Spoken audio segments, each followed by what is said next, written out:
keep moving for progress, for Ghana, and as always, for God and country.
All right, thank you very much. Let's get into our news review segment this morning and looking at some of the stories. We're starting with the New Finder newspaper. This one says that on the front page, it says that agribusiness, Ghana's new engine for industrial growth. And that story is on page 8 of the paper. We'll look at that shortly. And also this one says agriculture powers Ghana's Q3 growth with 8.6% expansion, and that is coming from the Ghana Statistical Service. Also from the same institution, it says that focus on high growth sectors to sustain economic momentum. That is from the Ghana Statistical Service. And also GES launches probe into assault on Kedi SHTS teacher and vows strict sanctions. And also developing economies face historic investment shortfall, and that is coming from the World Bank. Let me look at that story briefly. It says that developing countries, including Ghana, are facing an investment shortfall of historic proportions that threatens growth, job creation, and achievement of global development targets, according to a new World Bank report accelerating investment challenges and policies. Now, the bank warns that emerging markets and developing economies (EMDEs) now require investment equivalent to 5% of global GDP every year to meet even the most modest development and climate goals, an amount that runs into trillions of dollars annually. Now, for low-income countries, the financing gap is even more severe, estimated at 8% of GDP each year. Yet, this urgent need for capital is emerging at a time when investment flows are shrinking. The report notes that since the 2008-2009 global financial crisis, total investment growth in developing economies has halved, falling from an average of 10% in the 2000s to just around 5% over the past decade. Now, both public and private investments have weakened sharply, with governments constrained by high debt levels and private investors deterred by policy uncertainty, weak institutions, and global fragmentation. So the story goes on and on, but yes, I think it points to one thing, that investments in developing economies have actually falling. Yes, there's a shortfall in terms of investments. Yes, and these things are needed to be able to actually develop the country. And so once you're not receiving that, then it means that you're not going to be able to do some of the developmental works that you need to. And we are all well aware of the fact that in recent times aid has become a problem because everybody seems to be cutting aid. The US aid was cut. There are some other things that have also been cut this year, and yes, so it means that something needs to be done to be able to shore up the shortfall that we're seeing. And also this one says that fiscal indiscipline, structural bottlenecks threaten Ghana's investment appeal, and that is coming from an analyst. And also, this story says BOG clarifies use of $10 billion forex support. And yesterday I read that story where it says that the Bank of Ghana has actually injected $10 billion into the FX market over the past, for the past 1 year or just this year. And they've come to clarify. Let me just read a portion of that as well for you. It says that the Bank of Ghana has clarified that the reported $10 billion in foreign exchange support provided between January and early December 2025 was deployed primarily to meet critical national obligations, not solely to stabilize the cedi as widely speculated. Now, according to the central bank, the foreign currency allocated through its auction program during the year was used to facilitate essential payments, including settlements to independent power producers, bondholder obligations, dividend repatriations, and other statutory commitments across the country. Now, BOG noted that while the intervention inevitably supported the foreign exchange market, the core purpose was to honor major payment obligations that could have destabilized the economy if left unmet. On a statement accompanying its latest clarification, the central bank explained that the amounts auctioned were not primarily for defending the cedi, but for supporting major payments across the economy over the past 11 months. And yes, so that is that. We just actually come to clarify that the $10 billion was not directly targeted at the exchange rate, really. That is not what it sought to do, but the purpose was to actually honor some major payments obligations that could have actually destabilized the economy. So That is that. Also, this one says the chamber urges national consensus to build ethical and competitive mining sector, and that is coming from the president of the Ghana Chamber of Mines, Mr. Michael Edem Akafia. And also, forensic audit of National Cathedral critical to accountability, and also Republic Bank and State Housing Company partner to expand affordable home ownership in Ghana. Now, yesterday I was having a conversation with one of my cousins, and we're talking about the homelessness situation in Accra. And she has actually gone to have an experience. She went to one of the areas in Accra. They're going to do some donations, so she went to go and spot some places that they could actually go. And she came with tears in her eyes. She was talking about how people were homeless, and they were sleeping on bare pavements and all of these things. And I think it's something very, very important. Now, I use a circle area most of the times, the Kwame Nkrumah circle area most of the times, and you see the people lying under the bridge like that. It's very sad. It's very sad.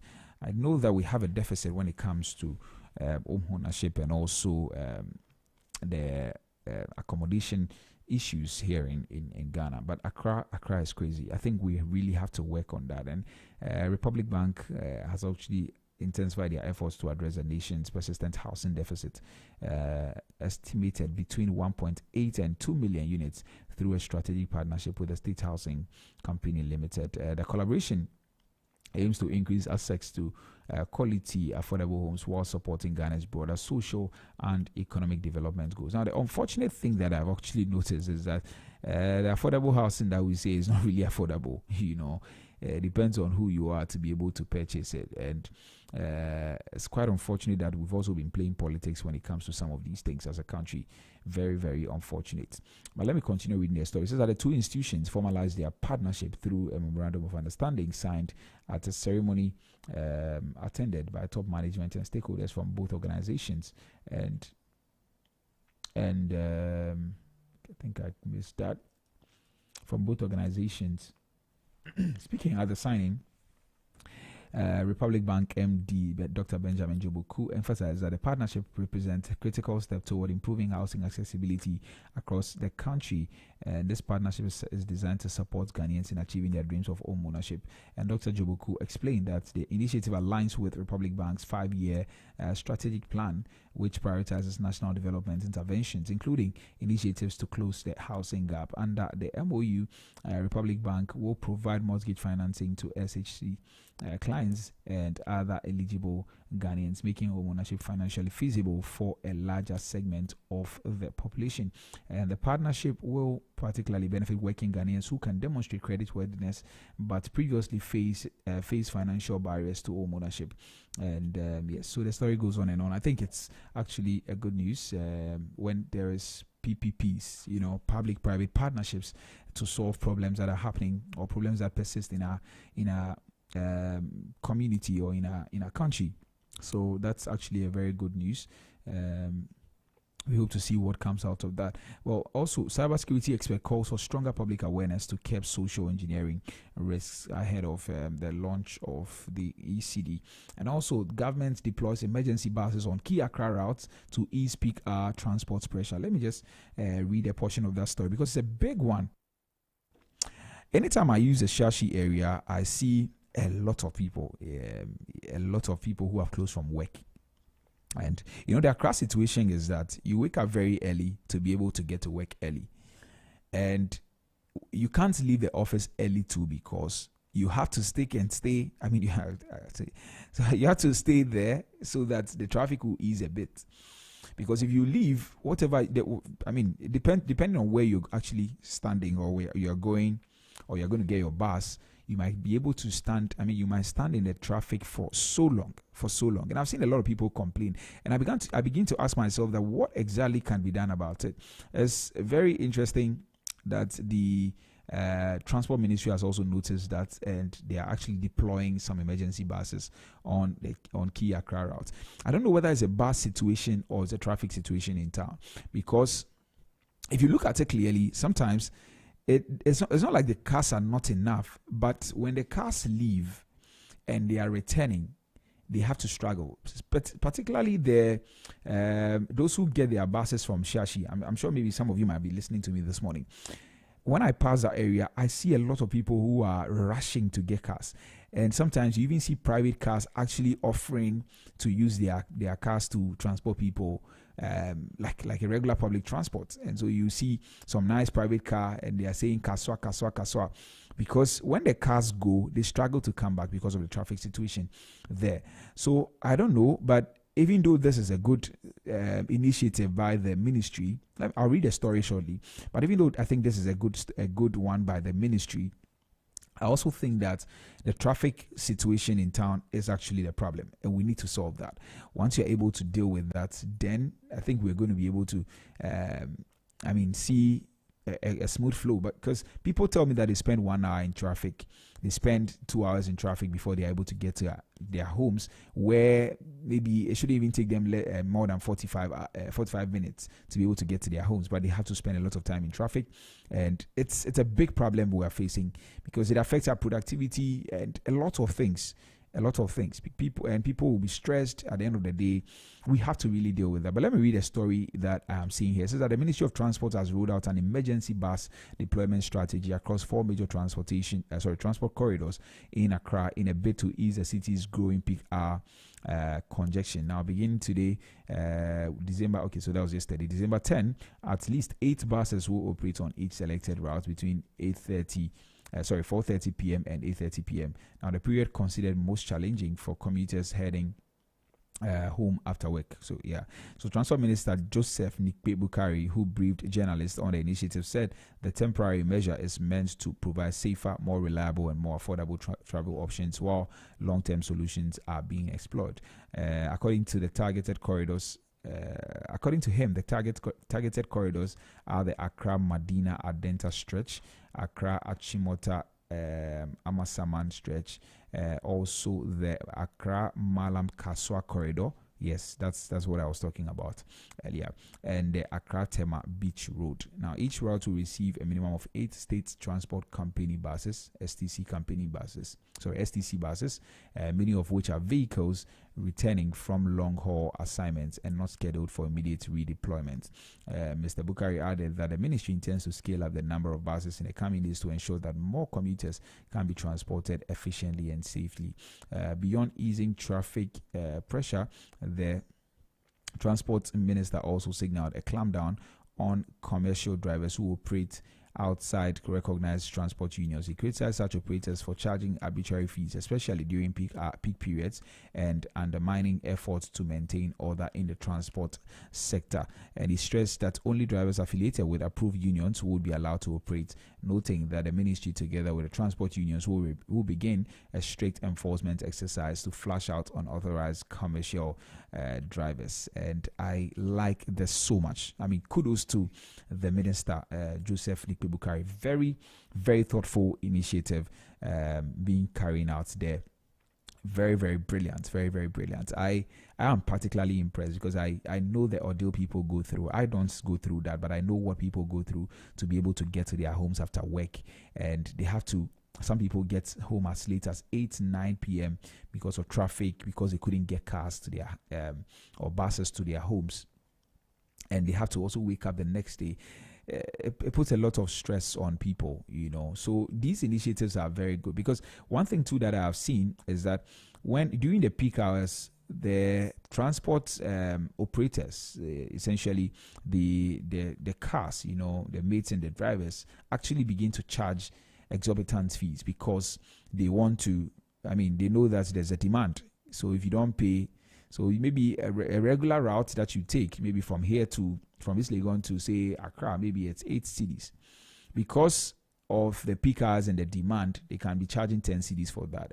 And commuters don't have any option. They just have to pay and just go. So it's a good thing that the ministry is actually seeking or planning to clamp down on those commercial drivers who operate outside recognized transport unions. I think it's a very, very good thing, and kudos to the ministry. I'm really impressed. I think this is one of the initiatives that I'm particularly impressed with by this particular government. So kudos to him. I hope that we find more sustainable solutions in the coming days. But tell me your experience as well. You can send me a WhatsApp on 0544321019, 0544321019. Let me know your experience. Have you been charged some exorbitant fees because of the demand, or because there wasn't enough cars at a particular time? What has been your experience? Feel free to share with me on 0544321019. You can send a voice note or send me a text, and I will read them for you or play them for you. So kudos to the minister. I'm really, really, really, really excited about this. Okay, well, away from that, CID arrests 41 suspects and seizes over 1.2 million Ghana cedis in major forex enforcement operations. Let me just read a portion of that as well for you. It says that the Criminal Investigation Department has intensified its nationwide operation against illegal foreign exchange trading, arresting 41 individuals and confiscating large sums of money during a coordinated swoop across Accra. Now, addressing journalists in Accra, the CID Director General, COP Lydia Yakodonko, said the exercise was conducted in partnership with the Bank of Ghana to clamp down on unlicensed forex operators. The team focused on well-known hotspots including Tudu, Circle, the Airport Enclave, and Cantonment.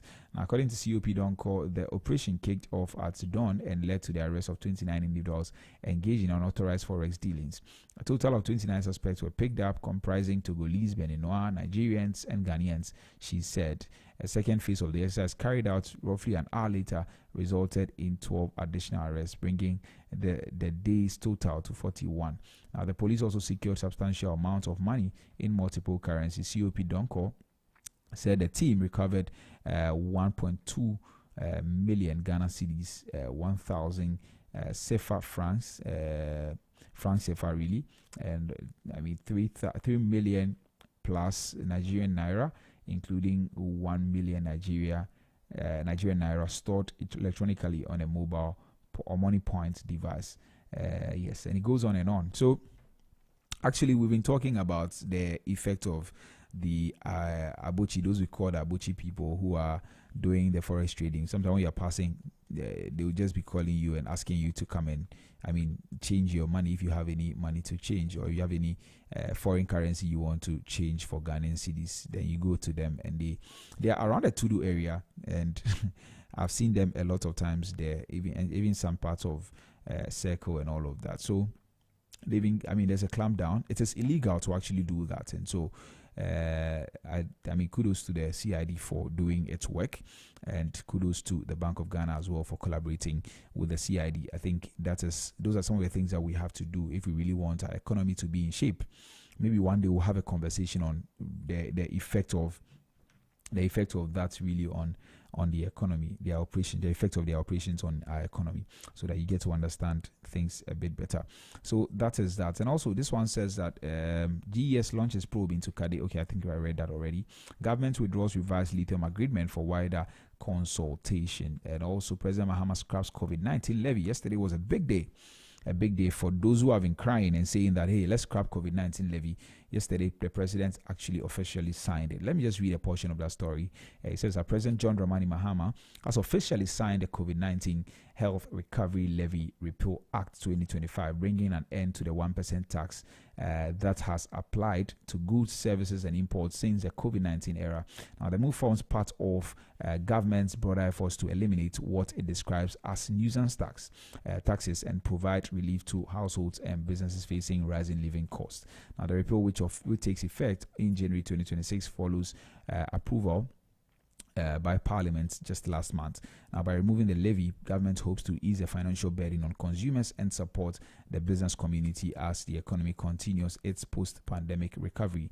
Now, the COVID-19 Health Recovery Levy was first introduced in 2021 under Act 1068 at the height of the pandemic, and it was enacted on March 31, 2021 as an additional revenue measure to support health-related expenditure and national recovery efforts. The law required individuals and businesses to pay a 1% charge on the value of all taxable supplies of goods and services, as well as on most imports except items that were exempt under Ghana's VAT rules. Now, in practice, the levy was applied on top existing consumption tax such as the VAT, the National Health Insurance Levy, and the Get Fund Levy. Now, this means that consumers often paid several layers of taxes at the point of purchase, contributing to a high cost of basic goods and services. With its repeal now formally approved, government officials say the change will bring meaningful relief to Ghanaians. Businesses are also expected to benefit from lower operational costs, particularly industries dependent on improved raw materials and equipment. So, yes, I think this actually marks a very significant step in the administration's tax reform agenda. They've been trying to, this particular government has been trying to do a lot of things in terms of our tax regime and our tax agenda, really. And so good stuff going on there. The COVID-19 levy, a lot of people said COVID-19 was, left us far too, a very long time. So why were we still paying? So one of the promises of the administration when it was campaigning for elections, campaigning to actually lead the country, was that they were going to scrap the COVID-19 levy. Yes, and they've successfully done that. I think that's a promise made, a promise kept, and that is also a very good one there. I think that is going to bring some relief to people who actually have to pay high costs, because sometimes you're buying something and the item itself doesn't cost too much, but you have to pay this levy and pay this levy and pay this tax and this tax and this tax. And so I think it's actually a very good one. We hope to see what comes out of that, how people actually embrace it and how people get to benefit from that. So those are some of the stories in the New Finder newspaper. More interesting stories. Unfortunately, we can't look at every one of them. So you may want to grab a copy wherever you find yourself. If you're in any part of Accra, please grab a copy of the New Finder newspaper and have a read. Very interesting stories there. The quality is top notch. So make sure that you grab a copy. All right, let's look at some other stories on some other portals as well. On myjoyonline.com, it says that we had enormous support from the NPP base to win 2024 election, and that is coming from Mustafa Bande. He also alleges Afenyomakin had proprietary interest in judiciary and calls him a subcontractor. And also, ECOWAS announces tax-free air travel across member states from January 2026. That is also some good news that is coming from the ECOWAS, the economic community of West African states. And now they have announced the abolition of air transport taxes across its member states and a 25% reduction in passenger and security charges in a move aimed at lowering the cost of air travel within the sub-region. Now, people who have traveled in the on the African continent from one African country to another always talk about how expensive it is to travel in this particular part of the world than even from here to some parts of Europe. So, and even the Americas. So it's actually something that people continue to talk about. And so I'm glad that we're trying to take off some taxes and all of that.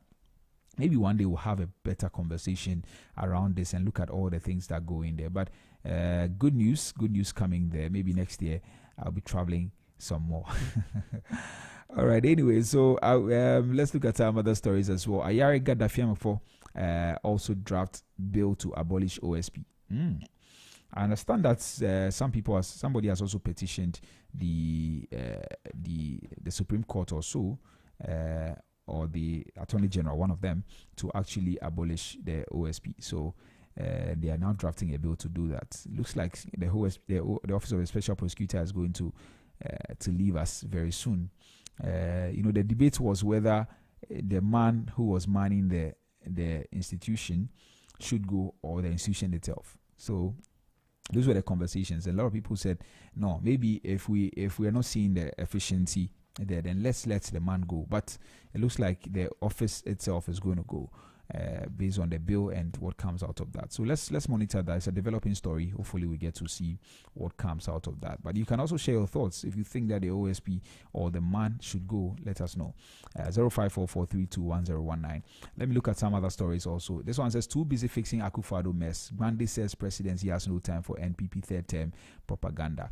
And also, court sets January 4 to rule on Edu Boahen disclosure review. And also, Transparency International rejects calls to scrap OSP as unnecessary and premature. And also, EC sets December 30 for Pandai election rerun. The election that's actually causing a lot of chaos. Also on citynewsroom.com, says the government must support credible businesses and not share money to food soldiers. Kofi Amoabeng says that. And also SNET makes annual pensioner certificate renewal mandatory from April 2026 and also calls to scrap OSP unnecessary. That's coming from Transparency International. Same story on myjournal.com. Also, this one says Kofi Amoabeng, Ghana lacks leaders with the right values. I agree completely. We lack, and it's not just our leaders. I mean, the value system here in Ghana is actually in its worst state. I think so. I think that we don't have values as a people. Most of us do not. And because of these are the same people that end up being leaders in the society. So you don't expect something different. Yes. So that is actually what it is. Maybe we need to look at raising more leaders, young leaders who are actually very, very. Who have a value system. Who have a value system, and they are actually nationalistic and patriotic. So those are some of the things. Also, this one says Mahama's humility, a rare asset to Ghana. Kofi Amoabeng. I agree. And also Mahama Ayariga Dafiamekpo draft bill. Okay, I already read that one. Edem Senanu says that OSP crucial for political accountability. I don't know why we're rushing to actually scrap the office itself. I think that if we think the office has not been effective, let's change the man and give it another try, because that's the second person who has occupied the office. Why don't we look at another, maybe a third person, and monitor for some time?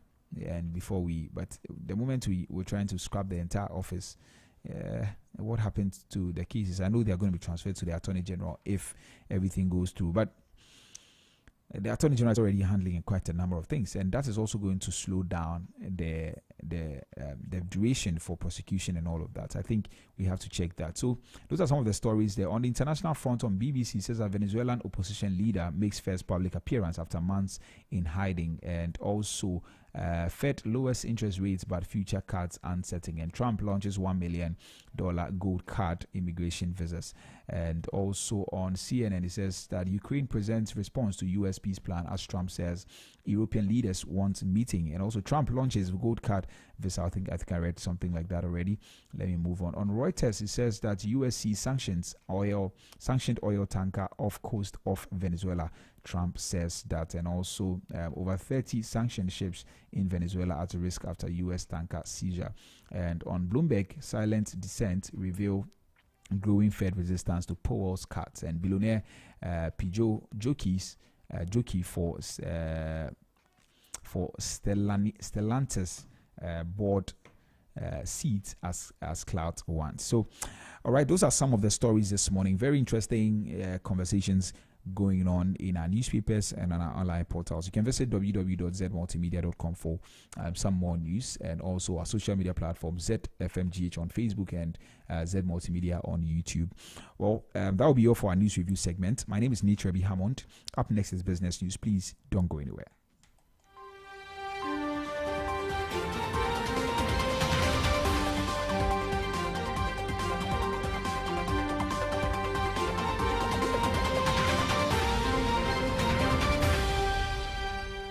There's no time for business news. Coming up, GSS urges businesses to focus on high-growth sectors to sustain economic momentum. Also, World Bank reveals that developing economies face historic investment shortfall.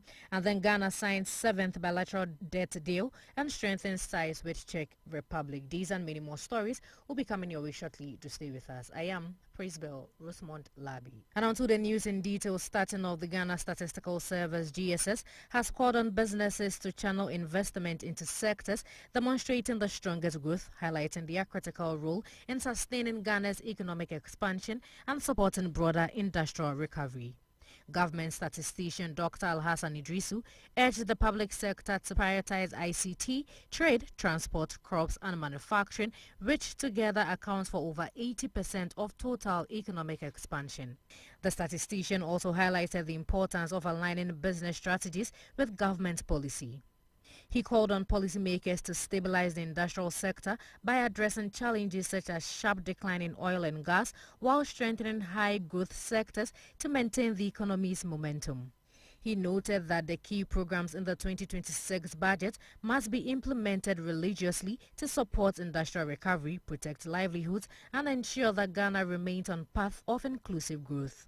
Dr. Idrisu further acknowledged the role of accurate data in shaping business decisions and public policy. He thanked institutions and individuals who contribute to national statistics, stressing that timely and accurate data submissions are essential for evidence-based decision-making. Moving on, Ghana has signed its 7th bilateral debt restructuring agreement, this time with Czech Republic, making another step towards completing the external phase of the country's debt overhaul. The agreement was signed on Wednesday, December 10, 2025 by the Minister of Finance, Dr. Kissel Atoforsen, and the Czech Export Guarantee and Insurance Corporation, Rene Jacques. Dr. Forsen praised the Czech Republic for its support and long-standing partnership with Ghana. Mr. Jacques described the deal as the start of a new chapter in bilateral cooperation, opening doors for deeper financial collaboration. The latest agreement follows similar deals with China, Finland, the UK, France, Spain, and Germany. The IMF says the restructuring progress is boosting investor confidence and improving Ghana's debt outlook ahead of projected economic recovery in 2026. Away from that, the Bank of Ghana has taken a major step towards rolling out Islamic or non-interest banking by releasing a draft regulatory framework for public and industry input. The exposure draft, published on December 9, 2025, invests comment until December 24, 2025. The proposed guidelines outline operational, governance and risk management standards for all institutions seeking to offer non-interest banking, including universal banks, rural banks, and microfinance companies. Non-interest banking prohibits interest and speculative transactions, instead supporting real sector activity through asset-backed and profit-sharing models. The Bank of Ghana says the framework will deepen financial inclusion, expand financing options for SMEs, and strengthen financial stability. A final regulatory regime is expected in 2026. Moving on, the Chief Executive Officer of the Ghana Investments Promotion Center, GIPC, Simon Magie, is urging Ghana's newly appointed special envoys to take an active role in attracting foreign direct investment and promoting the country as a top destination for global capital. Speaking at a 3-day orientation organized by the Ministry of Foreign Affairs and the Foreign Service Institute, he encouraged the envoys to identify credible investors and link them with the right stakeholders. Mr. Magie also appealed to them to support national investment programs, including the upcoming Invest in Ghana Summit in 2026, which he described as a major platform to showcase Ghana's economic potential. He highlighted government initiatives such as the 24-hour economy, the Accelerated Export Development Program, and the Big Push Agenda, saying they are key drivers of growth and prime areas for investment attraction.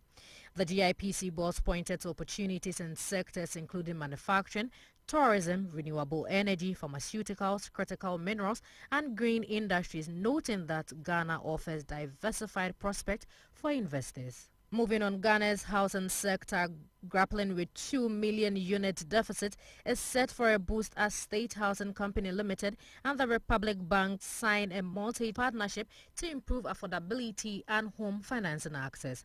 The Memorandum of Understanding MOU signed in Accra aims to widen mortgage availability across income levels, addressing a key barrier in the real estate market. The State Housing Company will develop housing units, while Republic Bank will offer tailored mortgage products to help more Ghanaians purchase homes. State Housing Company's John Bauer called the collaboration a turning point for home ownership, emphasizing preferential support for state housing buyers. Republic Bank's Dr. Benjamin said the initiative strengthens the bank's commitment to mortgage market growth. The partnership is expected to increase mortgage uptake, attract capital into affordable housing, and help narrow Ghana's persistent housing gap. Moving on, the Social Security and National Insurance Trust (NET) has announced a new policy requiring all pensioners to renew their pensioner certificate annually starting April 2026.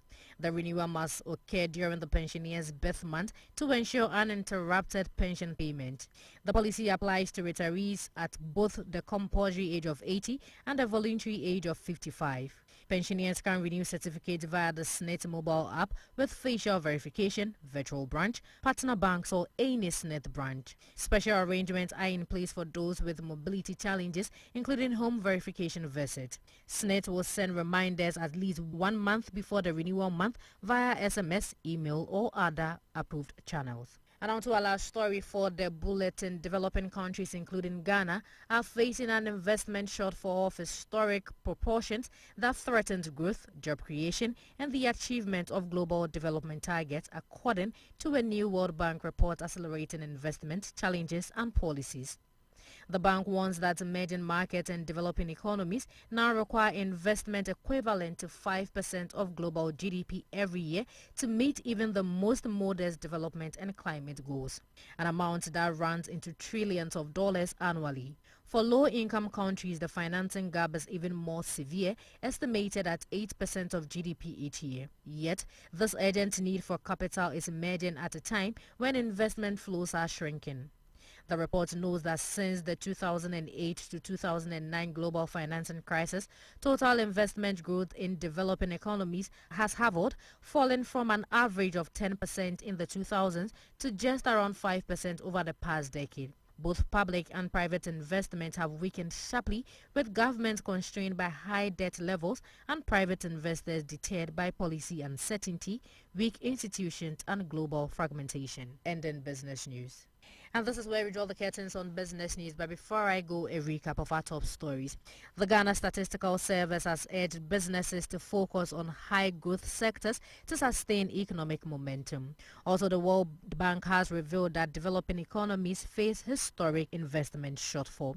And then Ghana has signed its 7 bilateral debt deal and strengthened ties with Czech Republic. These and many more stories was brought to you from our studios here at number 6 Anyete Avenue, East Legon, Accra. For more news, you can log on to www.zmultimedia.com, or you can follow us on Instagram, Facebook and X as ZFMGH, and on TikTok and YouTube as Z Multimedia. Thank you for listening. My name once again is Prisbel Rosemont Labi.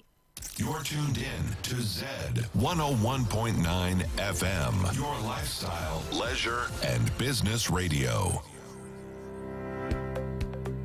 Lakeside Estate is calling all business owners, institutions, and HR heads. Want to give your employees more than just a paycheck? Give them a place to call home. At Lakeside Estate, we're making it easy for companies to support their staff with beautiful lifestyle choice and affordable homes through flexible payment plans, staff financing, and mortgage options. Whether it's a 2-bedroom starter home, 3 bedrooms, or a spacious family home, Lakeside Estate has the perfect package for your team. Strong structures, modern finishes, and a vibrant community all are waiting. Let's partner together to give a lifetime value for your staff. Call our sales expert on 050-141-8622 or 050-859-8931 or visit lakesideestate.com. Lakeside Estate, quality homes for all. This is Business Breakfast on Zed 101.9 FM. Zed 101.9 FM.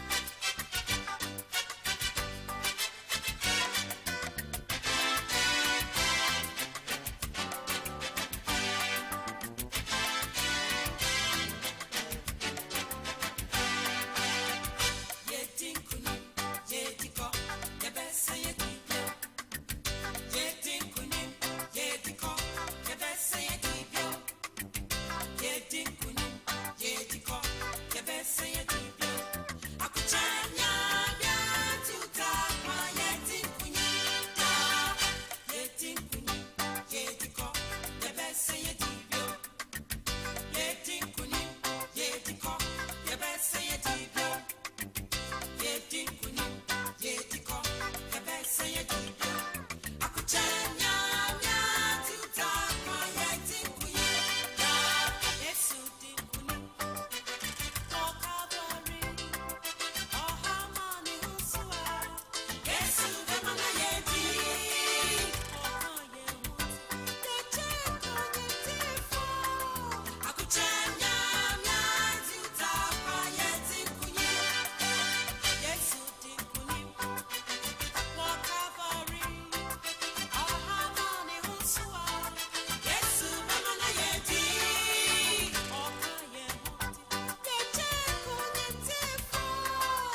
saturated fat labels that actually speak faster than the long nutritional tables on the back of the product.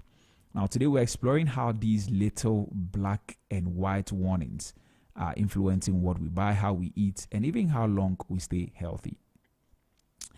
I'm sure maybe you know quite a few things about it, but let me take you straight into the heart of Taifa. Now, there's a small shop there in Taifa, nothing fancy, nothing flashy, run by a woman we'll call Mama Sewa. Let's just call her Mama Sewa. Now, for years, her shop was like many others across Ghana. Colorful sweetened drink lined up in the fridge, biscuits on the shelves, instant noodles stacked in towers, and the usual canned meat, oil, and snacks that we all grew up buying. So business was steady. Children passed after school. Parents came in on their way home. University students stopped by for quick energy drink during exams and all of that. Nobody, not Mama Sewa, not her customers, spent time reading the labels. Nobody spent time reading the labels. Who reads those long labels? I mean, those tablets or tables really at the back of any product anyway. The calories, the grams, milligrams, it all felt too complicated. Then one day something small appeared. A bold label, simple, clear, impossible to ignore, quote and unquote, high in sugar. And at first, Mama Sewa didn't even register it, but her customers did. One morning, she saw a mother holding 2 juice boxes, comparing them closely. Now, the child pointed to the sweeter one, but the mother tapped the bold warning sign and said quietly, "No, this one has too much sugar. Let's take the other one." And that moment repeated itself again and again and again. Now, before long, students who normally rush for energy drinks were hesitating. Some turned to water, some picked unsweetened options, and parents were choosing snacks based on the labels and not just the taste. And something remarkable started happening. The best-selling items weren't the same anymore. The products with warning labels, especially the quote and unquote high in sugar, started slowing down. The shelves that used to empty quickly now stayed full, and healthier alternatives, the whole grain cereals, the low sugar drinks, the big snacks, began moving faster. Now think about that for a moment. Nothing else changed. The prices stayed the same. The packaging was the same. The products tasted the same. No TV ad told the community to eat better. No doctor came to lecture anyone at Tedeba. It just took one small symbol to shift behavior, just one. And sometimes, my friend, the biggest change doesn't come from the big government programs or the long lectures about nutrition and all of that. Sometimes it comes from one simple, honest warning. And guess what? The food companies noticed that too. One of the beverage companies sent their rep to Mama Sewa's shop. And this rep, with a briefcase full of samples, quietly admitted, "Madam, we are changing the formula. The sugar levels were too high. Sales are dropping nationwide. The warning labels are affecting us." And imagine that. A label, not a lawsuit, not a fine, pushed a major company to reformulate its drink. And this is happening in many countries worldwide. In places like Chile and Mexico, front of pack warning labels have led to a reduction in sugar content in drinks, fewer unhealthy products marketed to children, and even a drop in obesity-related purchases. So it's happening elsewhere. But let's bring it home. What does all this mean for Ghana, for our health, for our businesses, and for our children? Now, right now in Ghana, from my checks, 1 in 5 adults is living with hypertension. Every 5 adults that you pick, 1 is living with hypertension. And diabetes rates are climbing faster than many people realize. And childhood obesity is becoming a concern in our cities. And many of these conditions are directly linked to what we eat, especially the salt, sugar, and unhealthy fats. And we often say, "Oh, it's just a drink." But 1 bottle of some soft drink contains about 10 to 12 teaspoons of sugar. Many of us don't know. 1 bottle of some soft drinks actually contains 10 to 12 teaspoons of sugar. How many teaspoons of sugar do you put in your tea? How many? And they put 10 to 12 in 1 drink for you, and you take it. Imagine giving a child 10 teaspoons of sugar in their morning porridge. You won't do that. But a drink actually does exactly that for us. And many of us do not know. That is why these warning labels actually matter. Not to shame anyone, not to ban anything, but simply to give people the right information quickly. Now, a mother in the market shouldn't need a nutrition degree to protect her child's health. A young man shouldn't need to become a diet expert before he buys an energy drink. People deserve some clear and simple information. Now, within 3 months of the labels appearing, people started talking about sugar and salt more openly. Some began setting small goals, like I'll reduce energy drinks, I will stop buying this for my child, and then it continued and continued. More people also switched to water, and interestingly, people felt empowered. They felt in control of their choices. And for the first time, health was not something hidden behind some long scientific words like sodium, benzoate, hydrogenated oil, all kinds of things. It was right there in black and white, high in sugar, high in salt, high in this, high in that. And then it continued, like no confusion, no argument, no debate. And so for Mama Sewa, this wasn't just about sales. She said something very profound. She said that the label is small, but the impact is big. And these days, people think before they buy. They don't just buy anything. They think before they buy. And that is very powerful. Thinking before buying, choosing consciously, understanding what goes into your body, protecting your child or your children, avoiding future health costs, reducing lifelong complications, and on and on. This is how a healthy society begins. Not with grand speeches, but with a small decision repeated daily. And that brings us to today's big conversation. Front of pack warning labels may look very simple, but they are opening a new chapter in how Ghanaians actually relate to food. And they are changing behavior, shifting demand, and pushing companies to reformulate, and also giving families the power to choose wisely. And this is the part we are diving into at our roundtable discussion this morning.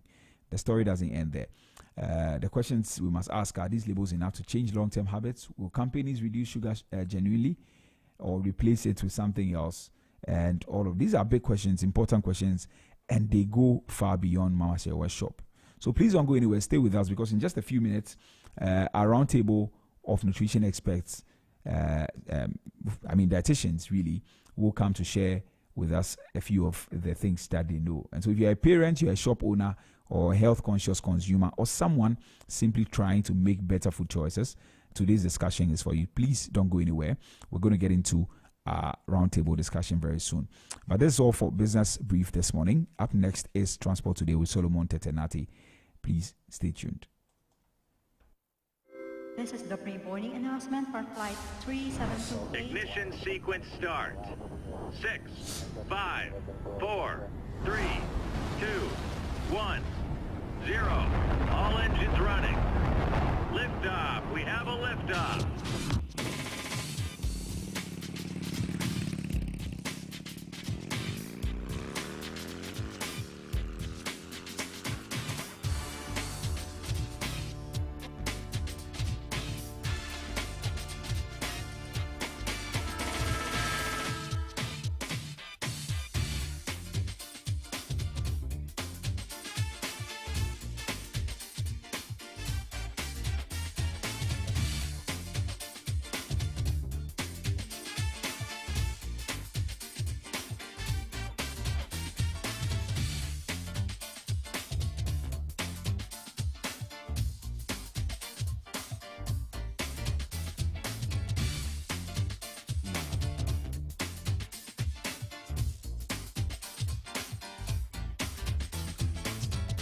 All right, thank you very much. Let's get into Transport Today with Solomon Tetenate this morning. Solu, good morning. How are you, my brother? Good morning. I'm doing very well this morning.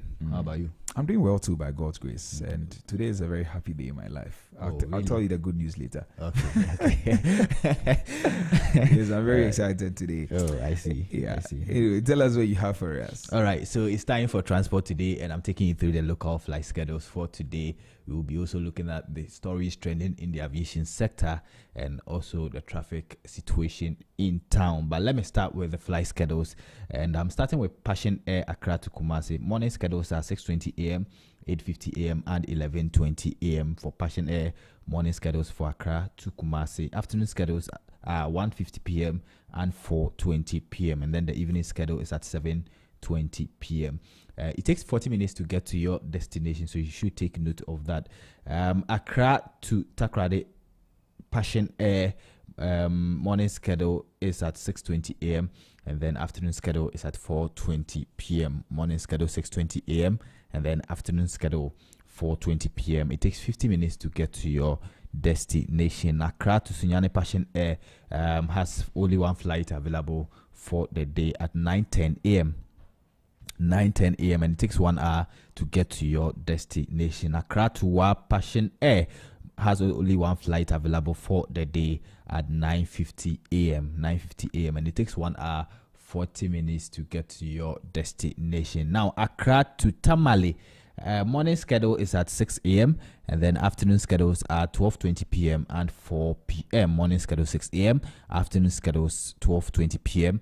and 4 p.m. and it takes 1 hour 20 minutes to get to your destination. And that's Passion Air Accra to Tamale. So that's the local flight schedules for Passion Air. Now Africa World Airlines morning schedules for Accra to Kumasi are 6:20 a.m., 7:20 a.m., 8:40 a.m., 9:40 a.m. and 11 a.m. and then afternoon schedules are 1:20 p.m., 2:10 p.m. and 3:10 p.m. 1:20 p.m., 2:10 p.m. and 3:10 p.m. and then the evening schedule is at 7 p.m. for Accra to Kumasi Africa World Airlines. It takes 40 minutes to get to your destination. Now Accra to Takoradi Africa World Airlines morning schedule 7:20 a.m. and then afternoon schedules are 12 p.m. and 4:30 p.m. Morning schedule 7:20 a.m. and then afternoon schedules are 12 p.m.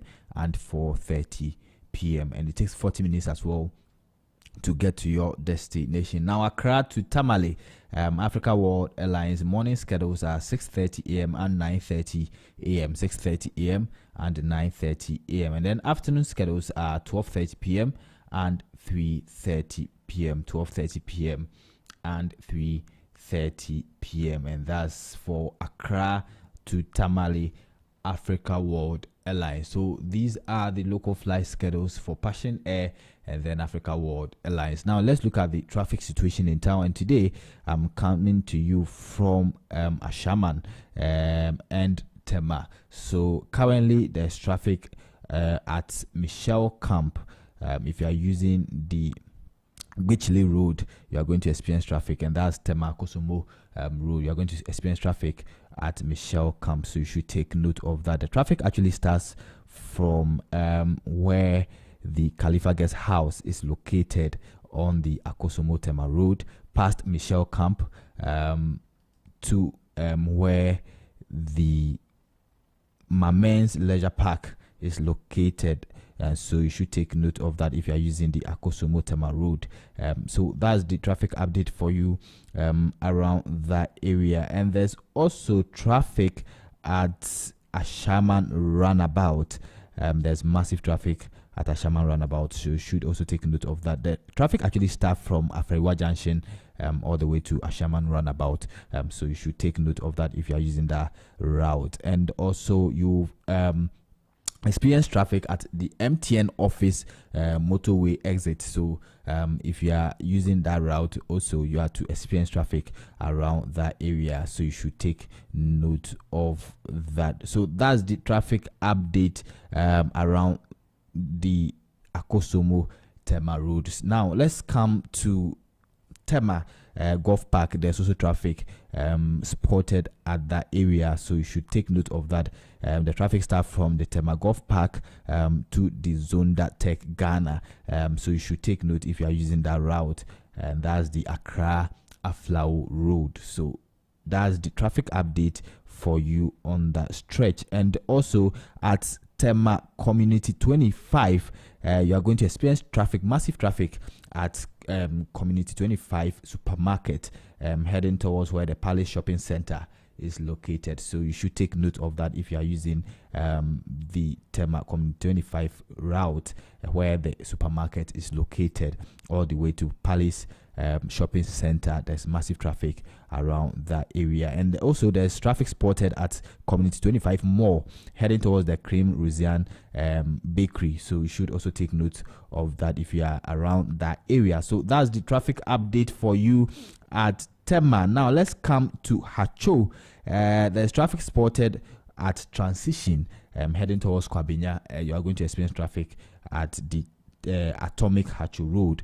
The traffic starts from where the Total Fuel Station is located, past Transition all the way to the Sleepio Mattress, where the APC Junction. So you should take note of that if you are using that route. So that's the traffic update for you today. Now let's look at some stories trending in the aviation sector. So IATA warns Global South mandates are failing as 2025 output falls short. So poorly designed EU and UK policies driving up fuel prices, slowing production, and forcing airlines to reconsider 2030 green targets, IATA says. So the International Air Transport Association has issued a stark warning that global efforts to scale up sustainable aviation fuel and that SAF production are faltering with poorly structured government mandates, and also especially in Europe and the UK, pushing up cost and choking supply growth at a critical moment for aviation decarbonization. So new data released by the IATA shows that global SAF output is expected to reach 1.9 million tons in 2025, doubling the 1 million tons produced in 2024. However, growth will slow sharply in 2026, reaching only 2.4 million tons, representing just 0.8% of global jet fuel demand, and that's coming from the IATA. And also, IATA raises alarm as 1.2 billion US dollars airline revenues remain trapped worldwide. So 93% of all blocked airline funds stuck in Africa and the Middle East, with Algeria now the top offender. So the International Air Transport Association has revealed that 1.2 billion US dollars in airline revenues remain blocked from repatriation by governments as of the end of October 2025, posing a growing threat to airline operations and international air connectivity. So that's also coming from the International Air Transport Association. So these are the stories trending in the aviation sector this morning. And thank you so much, Ni, for having me. All right, thank you very much. Solomon Tetenate is my colleague here, and he brings us transport today.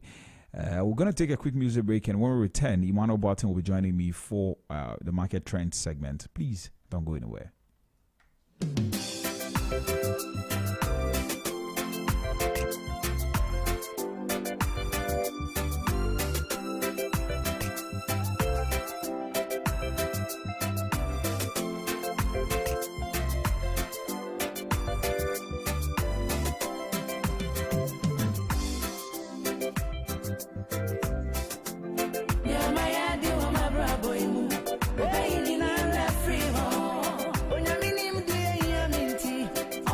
Obey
Breakfast on Zed 101.9 FM. This is Business Breakfast on Zed 101.9 FM.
Right, meaning Kukuda by Comforter, now bringing us exactly 8 o'clock. This is a business breakfast on Zed 101.9 FM with me, Trebi Hammond. And I've got some good news for you this morning, as always. If you're ready to step into your dream home, then, of course, Lakeside Estates has got an exclusive offer for you. You can own your own house in just 2 years with no interest repayment. And this offer gives you affordable payments, flexible home purchase plan, quality homes, and lifestyle choice. And you also get to choose from a variety of beautiful homes in any of Lakeside Hills clusters. Yes, so of course your future awaits. Just imagine living in a home you love with the freedom to invest in your dreams without the burden of any interest. Yes, so as your CIMG Real Estate Company of the Year for the 4th time, we offer you hassle-free home acquisition. And all you have to do is actually to call us today. And the numbers to call is 020-477-5042, 020-477-5042, or 020-477-5040, 020-477-5040, or 050-141-8622, 050-141-8622. You can call us now. Don't miss out on this incredible opportunity. Call us now to learn more and schedule a tour of our available homes. Lakeside Estate, quality home for all. So that is the good news I have for you. Emmanuel Boateng will be joining me very soon for today's conversation. Please don't go anywhere. We'll be right back.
This is Business Breakfast on Zed 101.9 FM.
All right, welcome back to the Business Breakfast on Z101.9 FM, exactly 14 minutes after 8, and we get into our market trend segments for today.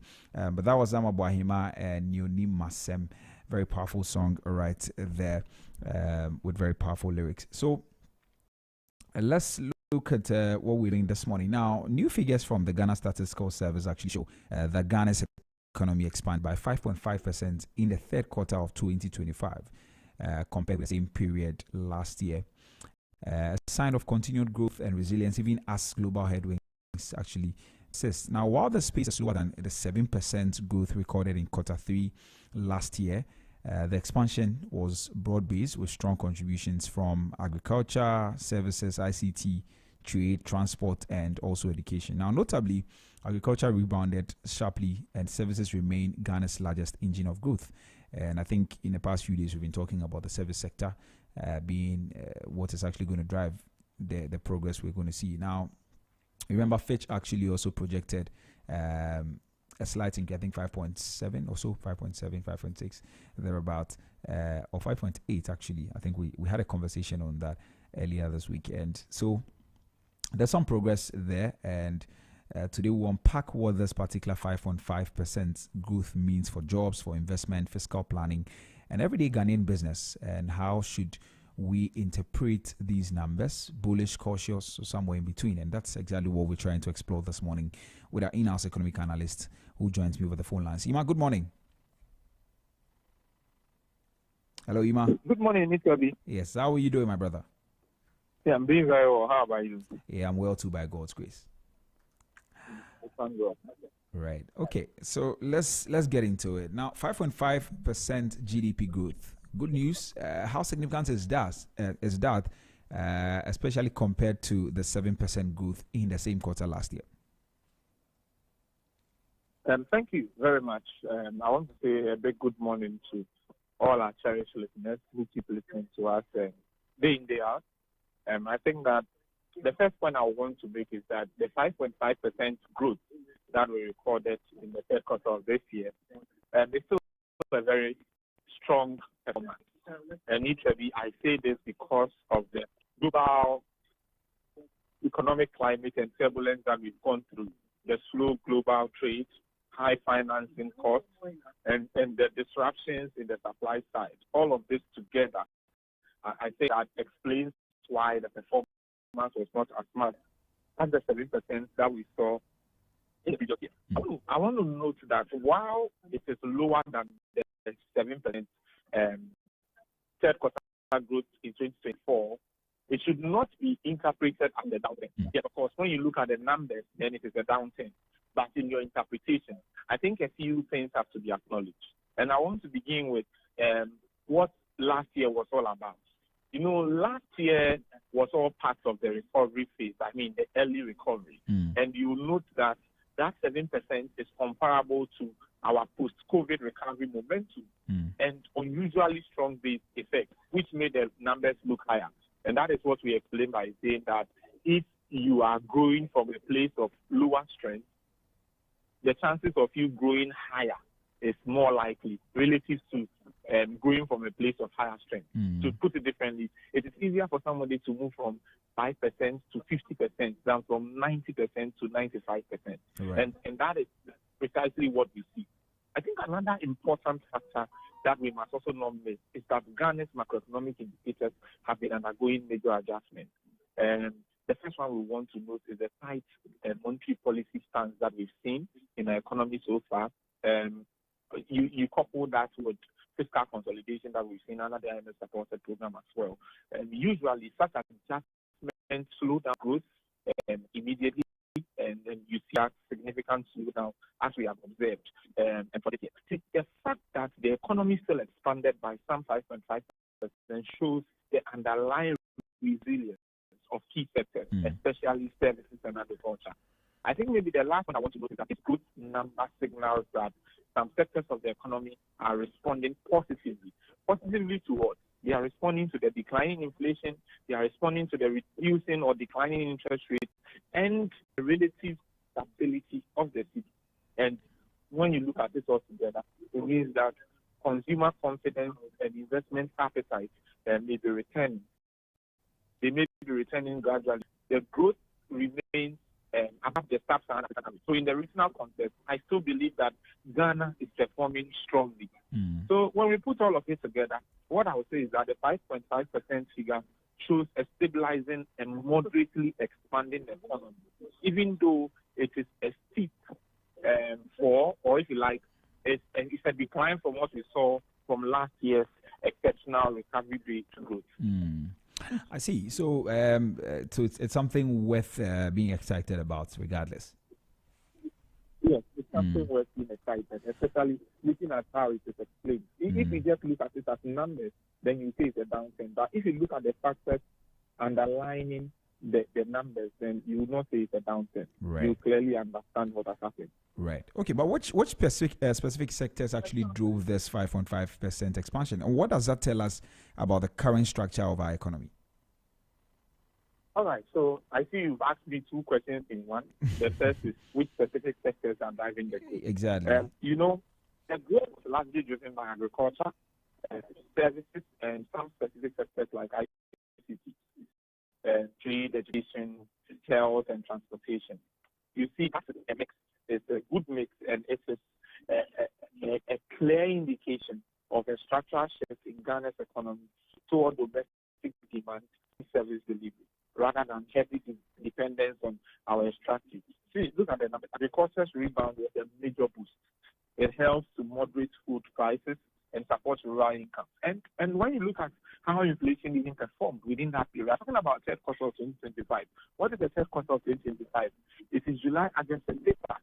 July, August, September, and we clearly saw what happened. In fact, of course, you can argue for the past 3 effects, how long it takes for these prices to reflect. But throughout the year, we've seen prices fall, and we've seen prices on food fall.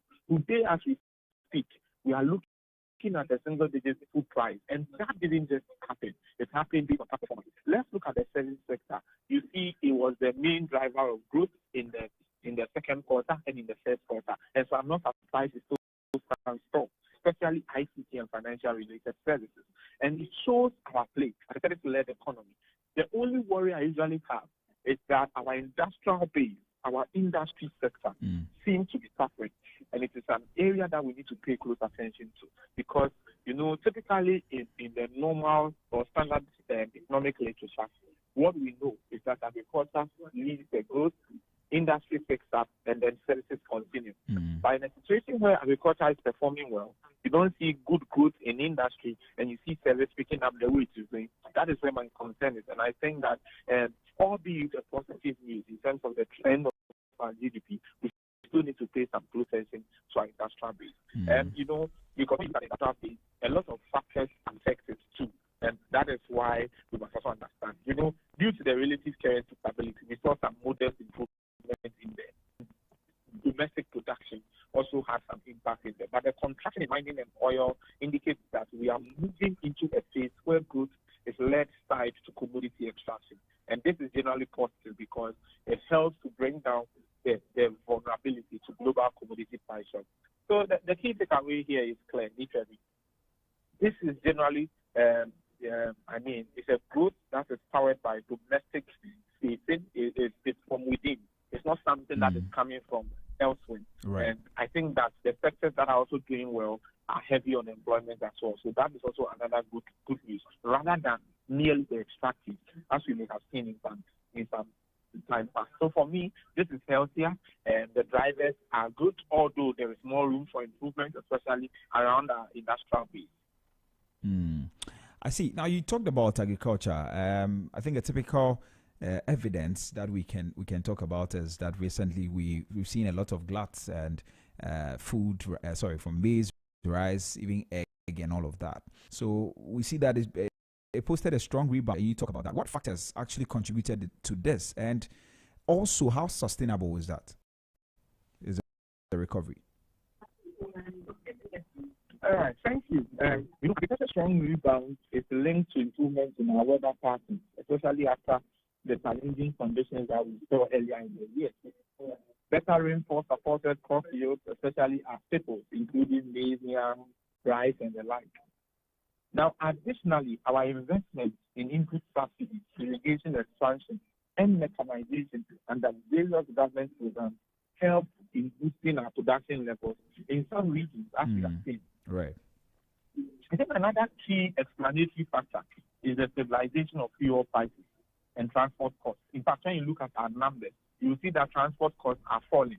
It's a deflation we see time and time again on transport costs alone. And that affects logistics for farm produce. When inflation slows and the currency is stable, then farmers gain more predictability in pricing, and that allows them to expand their output. And this helps to reduce supply pressure that previously contributed to food inflation. Now, the worry is here. How do we sustain this rebound? You see, the sustainability of this rebound will depend on structural issues.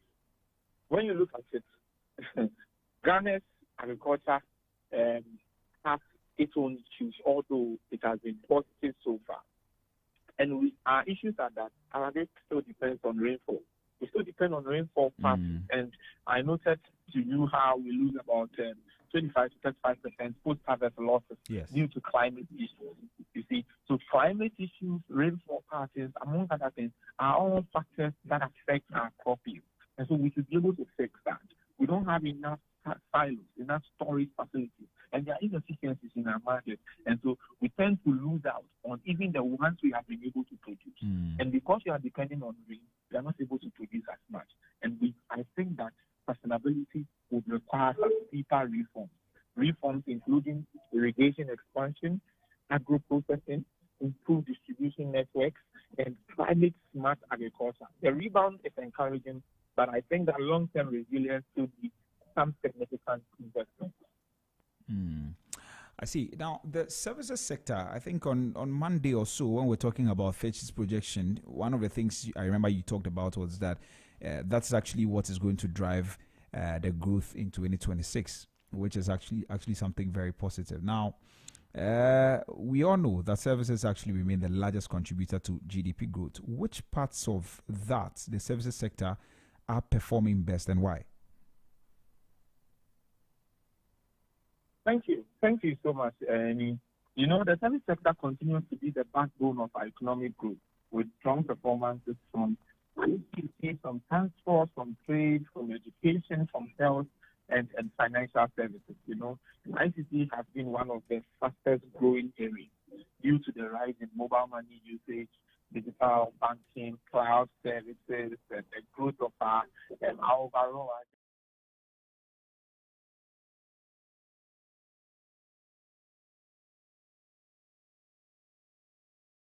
That's what our trade and transport. They received a huge boost from falling inflation and improved consumer spending. As the cost of living stabilizes, retail activity naturally increases. In other words, how much it costs you to be able to sustain your life, to buy food, shelter, clothing, and all of that. That comes down. Naturally, your ability to spend more, your ability to do more increases. That's what I'm saying. And that improves trade volumes. You see, transport services benefited from lower fuel price volatility and sustained urban mobility. That is very, very important. When we look at education and health as well, you can see its contribution, and it was strongly due to increased government and private sector spending. School enrollment, private school expansion, health infrastructure projects, all of this created some economic activity in these sectors. Let's not forget that the GDP as we see, which we call economic growth, is a function of government expenditure, a function of investment and consumption. So all of that are important. When you look at the financial services, it has remained resilient because confidence in the banking sector was that. Let's not forget we've gone through a debt restructuring which killed or reduced the level of investor appetite. But today, we've seen our banks having a post-recapitalization, which is quite strong. And the Bank of Ghana's risk has begun to ease credit conditions. I think that the banks will have enough room to be able to expand and grow, in the sense that they'll be able to recapitalize or increase their capital. So collectively, these subsectors show that Ghana's economy is shifting towards service-led, people-oriented growth, which tends to be more stable and job-rich.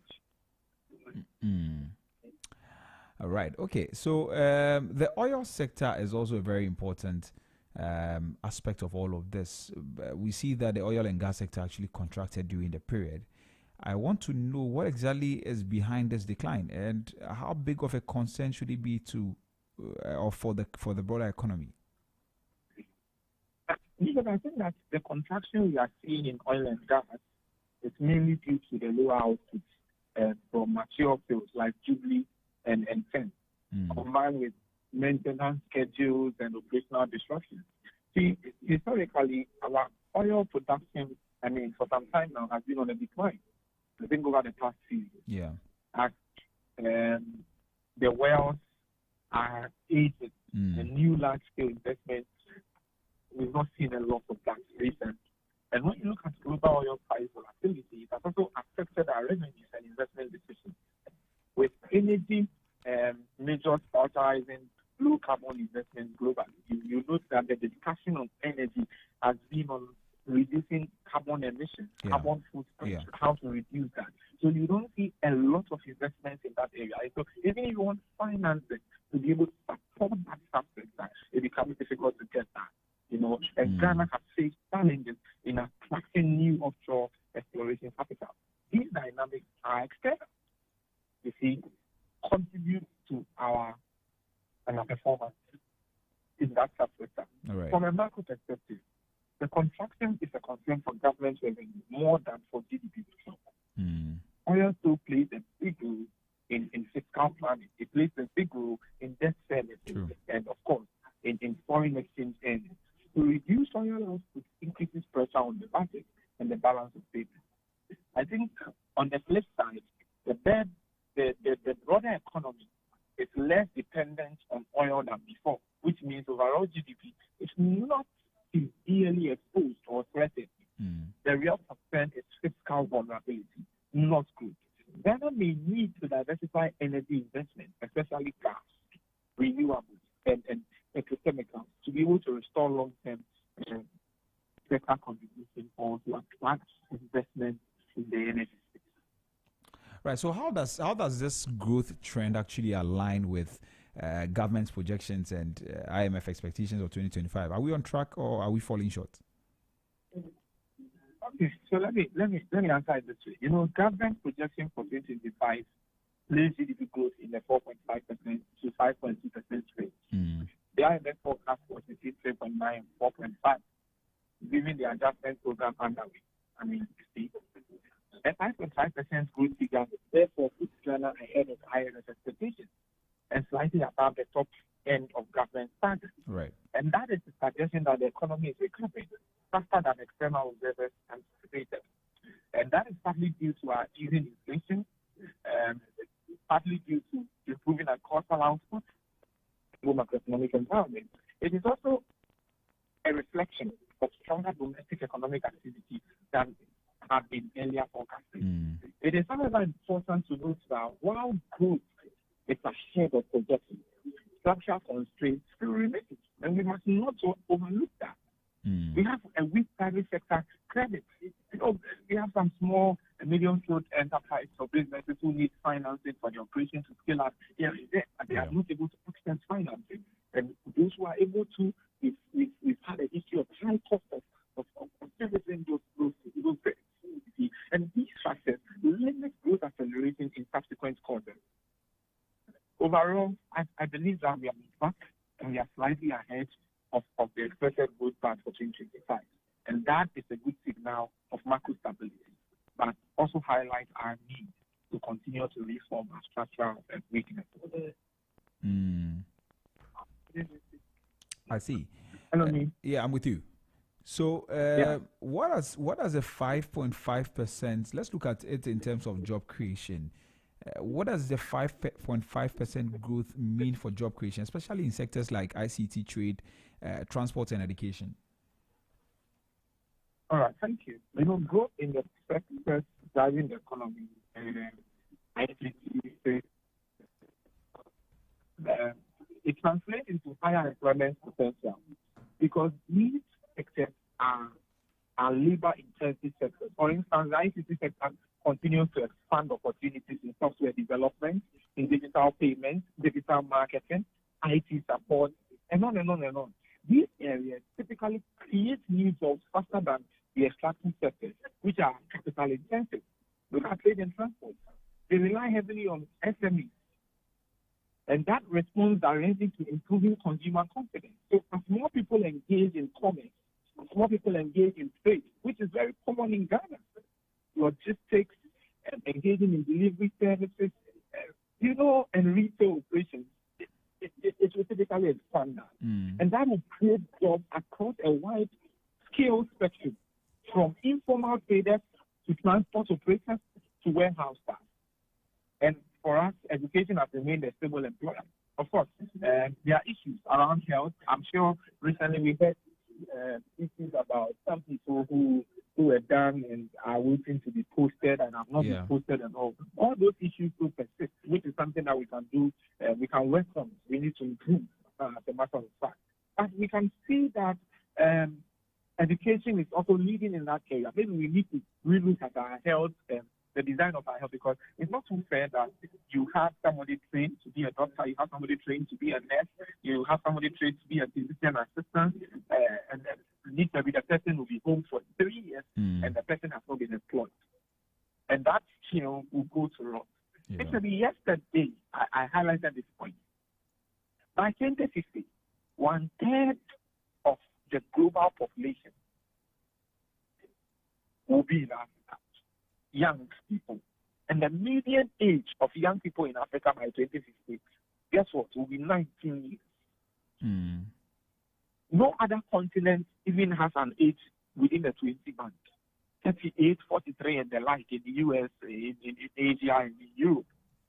And so you can see the future of our continent. If we fail to address that gap that is staring us in the face, I think we have the bigger challenge than the GDP we are discussing today. And for me, I think that is an important question that must be asked. For any government, for anyone seeking to lead this nation, they must be able to answer the question of what are the plans of government in anticipation of 25 years to come. I know somebody will say that, but you even have current challenges, you've not fixed them, and you're talking about 25 years to come. But that is what visionary leadership is about. So yes, we need to fix our current issues, but we need to also start looking into the future. Then we are able to position our youth well. We are able to value what we need and set up our institutions in such a way that they are able to meet that demand. And let me tell you, the supply will be there. The economy will grow. So we need to be able to do these things. So 5.5% growth concentrated in this sector is positive for employment. It means that growth is broad-based.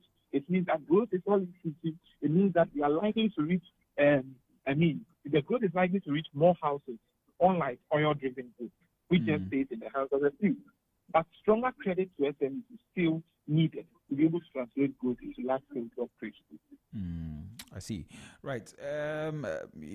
For my business people who are listening, I mean, we've seen inflation now in single digits, and also growth at 5.5%. What shifts should businesses and investors expect in the macroeconomic environment?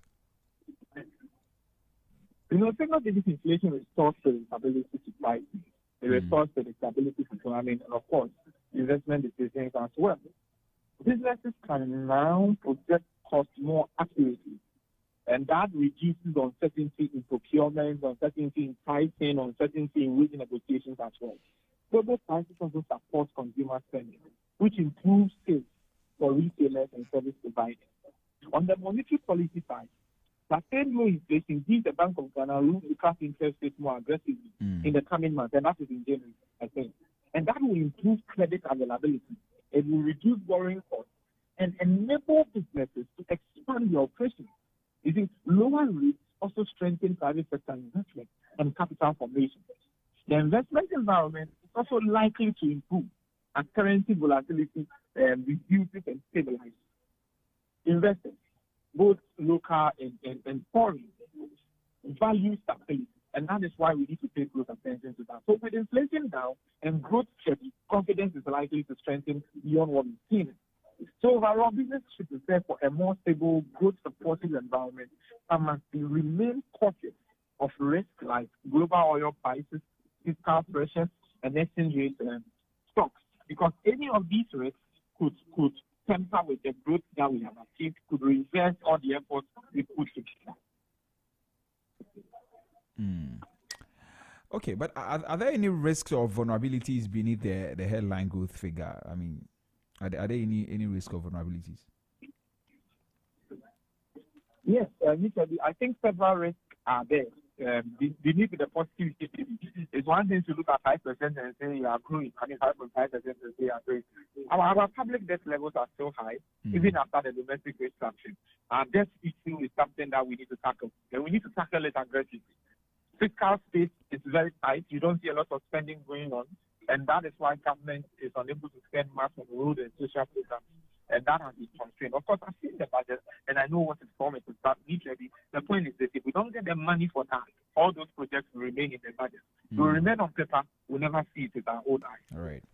The second one has to do with private sector credit growth. I mean, money that will be available for the private sector. And that has been difficult, not just because the banks are unwilling to give out money, not just because interest rates are high, but banks also price in some inherent risks, such as non-performing loans. And our non-performing loan ratio has been very high. And so they are cautious about who they lend money to. You see, so with that, and we know that without affordable credit, SMEs struggle to expand, and this may limit the full benefits of our economic growth. The third one has to do with external vulnerability, and these are still strong. We still depend on imported fuel. We still depend on importing machinery, some raw materials, and food items. So any shock to the exchange rate or global prices could feed quickly into inflation and disrupt our growth momentum. And the contraction in the real sector remains a medium-term threat to our macro stability. While the growth figure is encouraging, I think that these underlying risks remind us that Ghana is still in a fragile recovery phase and must deepen structural reforms. Let's help ourselves with it. And whatever is happening externally will not be much of a threat. Right. Maybe my last question to you. So looking ahead to 2026, which is a few days away, what policies or interventions are needed to move Ghana closer to sustained, inclusive, and broad-based economic growth? Yeah, I've spoken about a number of things. I've spoken about enhancing our investments in agro-processing, our investments in agribusiness, our investments in pharmaceuticals. I've spoken about these particular areas because these areas are what will drive this economy from one level to the other. You see, Ghana, we sit in Ghana, we produce cocoa, and we export the beans in their raw state. And I've said it time without number. Ghana and Ivory Coast together produce more than 50% of cocoa beans globally, but they earn less than 5% from the value chain. And that is not the best offer for us. And that is why I think we must kill it. So agribusiness, agro-processing, pharmaceuticals, these are three viable industries that we must pay close attention to. Beyond that, what is being done by the government is also critical because you have achieved some level of fiscal consolidation in your first year. It doesn't necessarily mean that will continue into the future. And I'm sure you've heard a lot of political sound bites on this matter. The opposition is saying that your ministers are suffering, they are not getting money to construct roads, they are not getting money for this and that and this and that and that. All of that is happening. But actually, at the back of that, are you going to abandon the plan and the strategy that you have? And I'm speaking to the point of fiscal discipline. That must continue. We must not say that fiscal discipline was just for the first year. It must continue. That cycle that after every major election, the first year after that election is a year where Ghana sees or experiences positive growth, experiences positive momentum, investor confidence is restored, among other things. And after the first year, everything comes back to default. I think that trend must end. And for that trend to end, you need to be able to hold tightly your fiscal discipline. Let's not see the recent decline in inflation as merely a room just to be cutting our rates, because you cutting your rate has implications just beyond inflation. And so if we are just looking at the declining inflation, to mean that rates must be cut excessively, I'm telling you, it could reverse all the gains that we have made together. We've seen only this year, the Monetary Policy Committee of the Bank of Ghana has cut interest rates by 10%. Only this year. And that is one of the highest we've seen in recent times. And I know coming into January, I have said that the inflation at 6.3 will even come down further in December.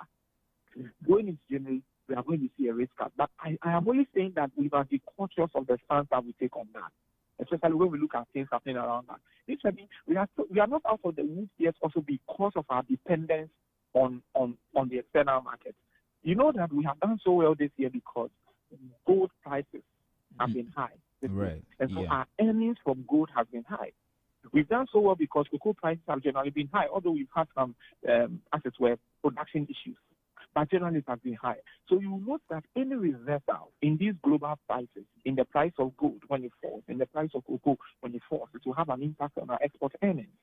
And that will not be good for us. So we need to look at it. But of course, I will not end it without saying this. Galamsey is still a threat to us. Galamsey can reverse every gain that we have made. It is as though Galamsey may kill us if we don't kill it. Literally, Galamsey is destroying our water bodies, is destroying our fishes, is destroying our drinking water. We may not see the ramifications now, but trust me, if we fail to kill it, it will kill all of us, and we'll have no space to kill it at all. So we must deal with Galamsey as well. Of course, a lot has been said about corruption. I will not want to add it. But going forward, I think that these are some of the things that governments must do. And yes, government must fix our roads. Government must fix our roads. You know, I traveled somewhere, and when I was coming, I didn't like where I passed. And you can imagine, this is not a village. This is part of Accra. So imagine villages or outskirts of Accra. And if you notice, I think in the second and third quarters, when we're analyzing the inflation numbers, you'd realize the inflation numbers for the northern region and even our agriculture-supported region was very high. And you notice it's because of transport of food from, say, south up north. The road network is terrible. The road network is terrible. If government fails to fix that, it will constantly feed into our inflation numbers, and it will have an adverse impact on our growth. If we want to sustain this growth, I think these are just a few recommendations that we must take close attention to and work on them. All right, Ima, thank you very much for your time. I think it's been a great conversation. Really grateful that you made time to join me.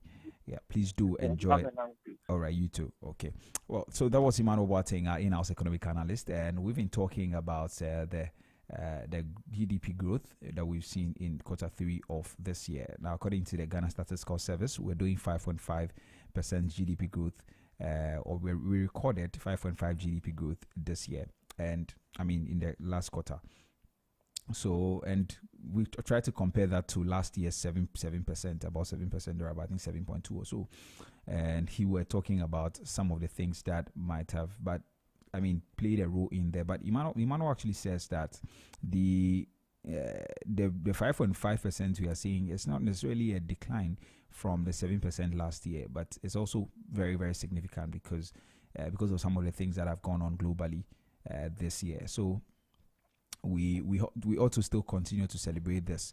And he says that we be moving from, say, a lower number like say 1% to 5% can be very fast, but from 5%, 7% can be quite slow. So those are some of the things that have actually happened there. So it says the figure actually shows a stabilizing and moderately expanding economy, even though it's a step down from last year's exceptional recovery-based growth that we saw. And that is that. And the sectors, I mean, if you check the report from the Ghana Statistical Service, I'm sure you find all of those information in there. And but we have to actually, to be able to get sustained growth, then we have to do certain things. It says that we have to do some deep investments in agriculture and agri-processing. We also need to make sure that we are fiscally disciplined as a country so that we are able to sustain this growth for a long time. So that is that. Very good news coming there. So we're going to get into our roundtable discussion, but that will be all for our market trend segment this morning. My guest will be joining me, and like I told you, we'll be talking about the front of pack warning food labels, and we're having a conversation on that, how important that is, and whether that is actually going to help us promote good health and healthy living, really. So please don't go anywhere. It's a very important conversation. It's about your health. It's about my health and the health of our country. Please don't go anywhere. We will be right back.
Yeah.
Breakfast on Z101.9 FM.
right, welcome back to the Business Breakfast on Z101.9 FM with me, Nitra Hammond. Exactly 6 minutes after 9, and we get into our roundtable discussion for this morning. And, you know, it's a Thursday, so we're doing something light, and we're talking about your health.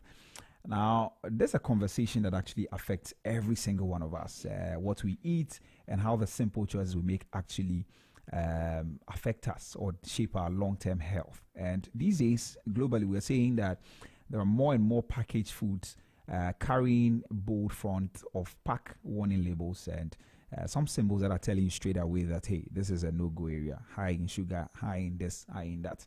And it's coming to Ghana very soon. And so we want to have a conversation on that, so how it's going to actually shape our health, you know. And to help us unpack all of this, I have two individuals in studio here. They are experts who work at the heart of nutrition and healthy living. And I have Nana Amadjamina, she's a registered dietitian, and also Sarah Salome kindly. Because what I'm seeing, okay, anyway. Kylie, kind. Ladies, you're welcome to the Business Breakfast on Zed. Thank you. All right, so let's do it one after the other so that my listeners will get your voices. So, Sarah, say hi to us. Hi. I hope you're well. I'm well. How are you? I'm very good too. It's been That's a long good. time. I know, right? So you don't miss me. Okay, can we go? Anyway, but thanks so much for coming. And Nanama, how are you? Hi, good morning. I'm fine, thank you. How are you doing? Yeah, I'm doing very well too, by God's grace. Thanks so much for coming as well. All right, let's get into our conversation this morning. We're talking about front of pack warning labels. Well, first of all, what exactly are they? What are they, and why are they being introduced now? Okay. Nanama. So I'm going first, right? Yeah. So front of pack warning labels are bold symbols that are placed on the front. So emphasis on the front of the package of any item, food item, to let people know maybe it's high in sugar, high in fats, high in sodium, you know. And then it just makes it simple for people to know, because instead of you to turn the back and then read those small labels, you just see at the front. It's just a summarized information for consumers. Because, I mean, in the past or even currently, what we do is that we have the nutritional, how do you call it, facts, right? Yes. And then you get to see that, okay, there's this amount of something milligrams of this and that. And people aren't able to explain it. Exactly. I mean, understand exactly what it means. So that's why we're introducing, but who is actually leading the charge? So, Send Ghana and Ghana Academy of Nutrition and Dietetics, GAND. Yes, so in collaboration, right, we are trying to advocate for the mandatory front of pack warning labels. Yes, we just wanted to, I mean, because of the non-communicable diseases we're having currently now in Ghana, we think it's actually a very good idea to actually bring this on board. Yes, because going into the hospitals, you are seeing young people hypertensive, diabetic. You're even seeing child obesity, which is hardly done. We hardly see it. Right. Exactly. But now we are seeing them more. So we think that instead of people actually like having to turn the label, the package, which we hardly do, why don't we just try and put up this policy so that these things can be done easily? But are we seeing that in other countries already? Oh yes. I think South Africa. Let's come to Africa. South Africa has it being done or done. Mexico, Chile. I think the US. They have like, you see like a yogurt and then it has like maybe a triangle or like a hexagon or a circle saying high sugar, high sodium, high salt. It's actually supposed to help you inform your decision. Let me put it like that. So if you are diabetic, and I know that I'm not supposed to take foods that are high in sugar, when I'm going to buy a product, I'll look at, okay, this is high in sugar, let me go for something else. Exactly. So that's basically what it's about. But isn't it going to be quite hasty if it is, I mean, regardless of all the things that are in the drink or whatever you're buying, that it has a label that says high in sugar, just that? Isn't it quite hasty? When you say hasty, like... in the sense that if let's say what I'm buying has other benefits. Okay. And it's warning me against sugar alone. Yes. Isn't it something that I don't know if you get what I'm asking? I get your point. So it's information, and information, we all have what we do with the information we get. So maybe for you are okay with the sugar, you can go for it. You can ignore and go for it. But people need the information. People are having diseases that they cannot be taking sugar. Right. So we need the information. You need to let us know that there's a lot of sugar in it. Because you not telling us, it's also it's a way of deceiving us. Okay. If you are not telling us, you are kind of deceiving us. But they've already been telling us. No, just in a different way. Mind you, we don't even know that when you see syrup at the back of the product, it's a sugar. Right. So if I tell you in front of the product that it's high in sugar, it's something that should draw attention to it. Yes. And also it helps the layman to understand. Yes. Okay. It helps him to also, it's like everybody is involved. When you put those symbols, it makes everybody understand. Children can read, market women can understand, it makes it simple for everybody. It's a leveling ground for everybody. I think it's like a traffic guide. So stop here. Okay. Park here. Right. So that you know that, okay, this is where I'm directing myself. My health is important. I don't think they only even do with high in sugar. Most of the products we have are high in saturated fat. The ultra processed foods we have are high in saturated fat, high in sugars, high in salt. So you'll definitely see all those three things on every label. What this is going to do is it's going to put the producer in check. Okay. Okay, to so actually let everybody know what is in there. The producer wouldn't do too much, because if you do too much and somebody sees it, they'll choose something else. Okay. So that's what it's mainly about. Right. But how effective, and they are called front of pack warning labels. Yeah. How effective are these labels in helping consumers make healthier choices? As I said, it informs your decision. It empowers the buyer. Okay. Once I know that I have these health conditions, I know that I'm not supposed to take this and this and that. It educates the public. And it puts the producer in check. So that's because exactly, they are killing us. That's the hard truth.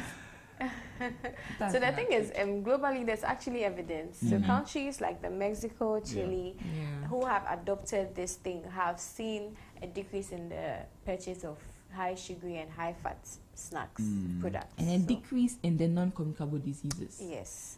Okay. There's actually numbers that show that ever since they introduced that thing, it has dropped. So the likelihood that we will also begin to see a drop in the numbers, is also very high, right? Yes. Okay, so do you think these labels actually influence all age groups equally, or are some more impacted than others? Yes and no. Okay, I think with adults, to make it easier for them, because a lot of adults have eye issues. So if they see these labels, they'll be able to easily tell, because they are usually bold and in shapes, and it's just a few words as compared to the ones at the back. So I think for adults, it works. But I think older adults that are used to the old ways, I'm used to the old ways. I want to stick to some people. Once I pass it, this one I'm supposed to pass. Yeah. So those are people that it may not really be of help to. But even our children, it's easy to let your child know that, this juice I'm buying, if I drink it too much, I'll become obolo. It's true. It's true. And Ghanaians, we are conservative people. We like the old ways. We don't really like to do new things. So let's say they start to put a label, a front of pack warning label on your favorite drink that you've been taking from childhood. You see that, they said now this one is high in sugar. They will feel like, my drink that I like, no, I'll still go for it. They will still go for it because of the conservative nature. So and we don't like reading. Yes. So something that is very easy for us to spot. Right. Yeah. It's a quicker way to find out what is in your products. Not to say what is at the back is not important, but it's just your first impression of the product. Right. That's what it's about.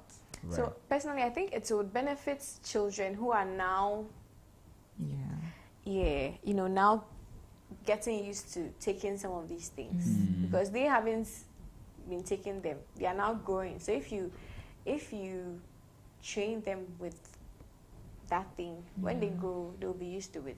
But are there some brands that are already doing that in Ghana? Or it's like now coming generally? Yeah, I haven't seen a brand yet. Doing that yet. I haven't. Oh, I think I bought a certain product. Unless maybe it's a US product that has come down or something, but I haven't seen. I think I saw they tried to depict it, but it's not it. So on the product they had saturated fats, sugars, but it was in boxes. Okay. Yeah, I think it's a local product, but they haven't. It's not what exactly we are looking at. They put percentages over there, so you wouldn't really know if it's to interpret. Yes, you don't understand the percentages. So I'm sure that they were trying to give us that information, but that was not the right way. Because if you put 50 grams of sugar there, who knows what 50 Who knows grams? if it's high sugar or not? Right. Exactly. Yeah. So it's important that we look at this. I mean, bringing this front of pack warning labels. So FOPWL. For sure. FOPWL. Okay. Right. makes some sense. But you were talking about some of the diseases. So what we've been doing already, where has it led us to in terms of putting the nutritional facts there? Where has that led us? I think some time ago I was here with another dietitian talking about nutrition facts and all that. I mean, those who had pay attention to what we say or what we educate them on are like, okay, at first we weren't looking at the label. Now we know that there's 5-20% rule, DV. Some people are paying attention to it, and it's helping them reduce hypertension, reduce their cholesterol and all that. Because I remember we mentioned about the health claims like no added sugars and stuff like that. Some people have actually gotten that picture, and it has helped them reduce the NCDs. But on a larger front, we have most of our Ghanaians not even having the knowledge of it. So I would say the information didn't go far. So now we wanted to go far. We wanted to go far in the easy route, in the easiest way you can have it, which is the front of pack warning labels. Right. And I'm sure that the nutrition is it nutritional facts? Yes. Okay, the nutritional facts behind the products that we buy is actually supposed to help us know what is in there. Yeah. But we haven't been able to do much with that. Yeah. So what are some of the results that we've seen in terms of the diseases that have come out of that? The ignorance in the numbers. Do you get a question? So basically now there's a rise in NCDs in Ghana because of the ignorance, of course. Now diabetes is on the rise. Even children are getting diabetes. Young people are getting hypertensive and all. So those are some of the effects of not paying attention to some of these things. Yes. Diabetes, hypertension, non-communicable diseases, basically. So diabetes, stroke, hypertension, dyslipidemia, or cholesterol, stroke. Yeah, lots of things. I have a client that I think we were doing weight management, and she had like other conditions on board. And these conditions, now she knows how to read the labels. Okay. So after she learns how to read the label, she's able to know, okay, when I go, I want to get maybe granola. If I'm comparing two products, I'll pick this over this because this one is maybe high in sugar. Right. Yes. So that's how it's affecting people that know about it. But as she said, the ignorance is what is making the non-communicable disease actually rise. The rise is just on a rise. I mean, I'm sure if you used to be 10 here, you hear it. You used to be 10 years, somebody has gotten a stroke. Because I'm seeing even younger people, very young. Yeah. There was this young guy in my community. I saw him and I realized that he has a stroke. And I'm sure it's because of some of the food that we consume. They are taking too many. I don't know what to say. Energy drinks. That's also affecting. But the energy drinks are bad. I'm not saying it's bad. So I'm saying that too much of everything is bad. That's what I'm saying. So what in energy drinks actually affects us negatively? The caffeine. How so? Yeah, the caffeine. So let me just use this analogy. So when you take your blood vessel, it's like, let's say your blood vessel is like this. When you take too much caffeine, it constricts the blood vessel. So you realize that something that is like this will become like this. Right. Right. It will constrict it, and that is what increases your pressure. We are doing it like this. The radio people won't like be able this. to get it. So if it's like, okay, let me fix here. So yes. So if it's like let this, me just let them know. So we're on Facebook at ZFMGH and also on YouTube at Z Multimedia. They're trying to do some demonstrations with their hands, and I know you on radio, you won't be able to get it. So you can come on Facebook and have a look at what they are doing. So just Nanama, go again. Okay. So viewers, if your blood vessel is like this and you are taking too much caffeine, what caffeine does is it constricts your blood vessels. So it makes it like this. It makes it smaller, becomes thinner, and that increases your blood pressure, and that leads to certain complications like the stroke, hypertension, and all that. So I hope it's well understood. So that means that when the front of pack warning labels, I hope I got that right, yes, comes, what is going on? We're going to see maybe high in caffeine on it. Oh? Yeah, high in sodium. High in sodium, high in sugar, and they'll just be there in maybe a triangle or hexagon. So it's like a warning sign. It's just basically there, high in sugar, high in sodium. Simple. So when you see, it's no waste of time. It makes your shopping experience even faster. It's fast, that's quick. And is it going to have like lots of labels? So high in sugar, high in caffeine, high in this, like all three, or it just have depends on one? the product. If your product has everything, you have to put it over there. you put it there. So what I'm saying now, to caution the producer to produce healthier things. Okay. Than give us things that are making people, when they consume it in excess, causing people to fall sick. Okay. So we're likely going to have a product that is only high in sugar, but not in caffeine and all the other things we're talking about. So if it's low in fats, probably it wouldn't even be. The main issue, the warning you have to have is it is high in sugar. If it's not high in fats, I don't know why I should tell you it's high in fats. Right. Yeah. And it's going to be a warning. So we are not going to get low in sugar. No, it's a warning. It's just warning. Yes. So stop here. Right. Stop there. Okay. Just so that you can be careful. No parking. All right. Don't park there. Okay. So hold on for me. Exactly 23 minutes after 9. This is Business Breakfast on Zed. And this morning we're talking about front of pack warning labels. I'm joined in studio by two individuals. I have Nanama Jamina and also Sarah Salome Kylie Okain. And she's also a registered dietitian. These are the two individuals I'm having this conversation with. We're talking about how the front of pack warning labels actually affect our lifestyle and health. Now, globally, it's already taking place. We're trying to push it push it into this country so that we can also hold our producers actually accountable. If you want to join a conversation, you have a comment or a question, feel free to send me a WhatsApp on 0544321019, 0544321019. And we're streaming live on Facebook at ZFMGH and also on YouTube at Zed Multimedia. You can drop a comment under any of our posts and we will actually read them for you. You can also call us on 030395661, 030395661, and then we give you the opportunity to ask your questions this morning. All right, let's continue the conversation. And Sarah, I'm coming to you. So don't you think that, okay, well, before that, from the trends we are seeing, you mentioned South Africa, Mexico, and all of these things. Yeah. They're putting some legislations to ensure that these countries, actually, or the producers actually go by this directive. There are policies, and then their Ministry of Health, their Food and Drugs Board authorities have had it in their, how should I put it?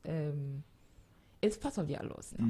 It's mandatory. It's part of their laws. It's a policy. Obviously, it went through the whole whole process. Yes. So now in Ghana, Ministry of Health has going to be working on that. I think they've already drafted the document. And it's on review. So once it's out, when they approve it, that's it. We are going to see that. Yes. And how about FDA? Do they have a role to play in there? By all means. Because if your products comes on board and then it's high in sugar and you've not placed that thing, when they do their search and it's high in sugar and you've not placed that thing there, by all means, you have to be penalized.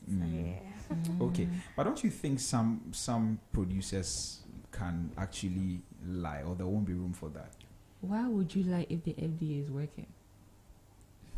That's a very good question. Yes. Because they will also they'll take a sample of your product and then go through test it. What FDA does, So they test, they show even how to put your labels out there. Okay. If you go, your label is not good, they'll tell you, they'll change it for you. So what is the FDA's work with all this? And ultimately, I think this thing is supposed to even make producers do better. Because I won't come out and say my product is high in sugar. I'll rather work on it so that it doesn't reach that level where I'll have to place high in sugar on it. Because I think their fear would be that if I have the high in sugar, high in salt, people will not buy their products. That is why maybe they will not want to succumb to it. Right. So to push them to do better. That is where we are even striving. We are thriving at. We want that the products that are on the market are healthy for everybody to consume. Okay. Right. Because honestly, it's very stressful when you're at work and you are seeing young people having these diseases. At first, it's only old people that see these things. Very true. But right now, you are in the ward, it's OPD and Charlie, what you are seeing is not encouraging. So I don't know. So we need to push. We need to push that. Yeah, we need to but push. I want to know: is there a threshold for sugar before we say now it's high? Is there a threshold? By all means, There is. there will be a threshold of sugar. So you see the back label. We have the daily value, where we have the 5% and the 20%. Now it's a 5 to 20% rule. When you see anything 5% below, it means it's low. When you see anything above 20%, it's high. Do you understand what I'm saying? Yeah. So if they make their product and it's 20% DV of sugar, it is high. It will show you that the product is high in sugar. Right. Yes. So there are ranges for it. And like sodium as well. There are ranges for sodium, fats. Yeah. So, like sodium, for instance, I think daily you are supposed to be taking about no more than 2,300 milligrams per person, Which is a teaspoon. yes. But that even that number varies. Mama, continue what you're saying. Even that number varies for people who have high sodium levels, have hypertension, diabetes, So, but for the regular person, about 2,300 milligrams. So, if let's say you have a product, and only your product it has passed that small biscuit has passed 2,300, then there's something you are doing wrong. It means you should put the high sodium label on it. So now that we are bringing the front of pack warning labels, is it going to replace the other ones? No. So that is why it's called front of pack warning label. So it will just be at the front. I don't know if you've seen a picture of it. An example. I saw the label, but I didn't see it on the product. It adds up. So they'll just add it to it. So let's say maybe you have. I'd prefer that you speak one after the other because you're going to make news out of what you're saying. No, it's not confusing. Okay. Just that so that we can get to you. Okay, so if we're writing the news, so let's do it that way. Yeah, that's fine. So where were we? So I think we're talking about how it looks. So it will be on the front. The back one will also be there. The nutritional facts will be there. Right. But this is just so that when you see, you don't even need to touch the product from afar. You just look at it and say, oh, salt. Then you just move on to the next, the next thing. But I don't think the producers will be very happy. How do we? Because I mean, they are also into business, and how do we compensate them? Or we don't have to, Sarah. Compensate them. That's I'm being honest and genuine. We have a lot of people that are dying in the hospitals, and that is the real fact. So if they are dying in the hospitals, help the people that you want to buy your products. Okay, when the people die, who will buy your products for you? So I mean, the fear shouldn't be people will not get their products. The motivation should be I'm helping the society. That should be the motivation. I mean, I don't think you should be a business owner that is not caring about it, the society at large. Then you're a very selfish business owner. Yes, you're a very selfish business owner. I think you should pay attention to the society and the people that are taking your products. Your target market is your consumer. If your consumer is falling sick continuously and it's because of your products, it's a question mark. So they shouldn't be afraid. They should just embrace it, and then just make. So if maybe your product has, your biscuit has a lot of sugar, maybe let's bring it down a bit. Then it's just adjustments we want to be made in our ultra processed foods. But I don't know, they will be having more made in Ghana things eaten than foreign products. Do you get my point? The target also is that our producers make healthier options, so that we can buy their products. Okay. Not those from the outside that have all the ultra processed. Because if you see their statistics outside, obesity is a problem for them. Yeah, that's true. But we do not want that in Ghana. So let's just make it add up to it for a better Ghana. Nana, yes. So we are at a point in this world where people are more focused on profits than impact. Yeah. People are becoming greedy, but that shouldn't be the case. If you are a producer, as you said, you need to focus on how your product is impacting people positively, is benefiting them positively. So that is just what I'll add to what she said. You need to look at the impacts. How are you helping people? If your product is giving people, is killing people, what's the point? What's the point? Recently, there was something that happened. A friend of mine showed me a video.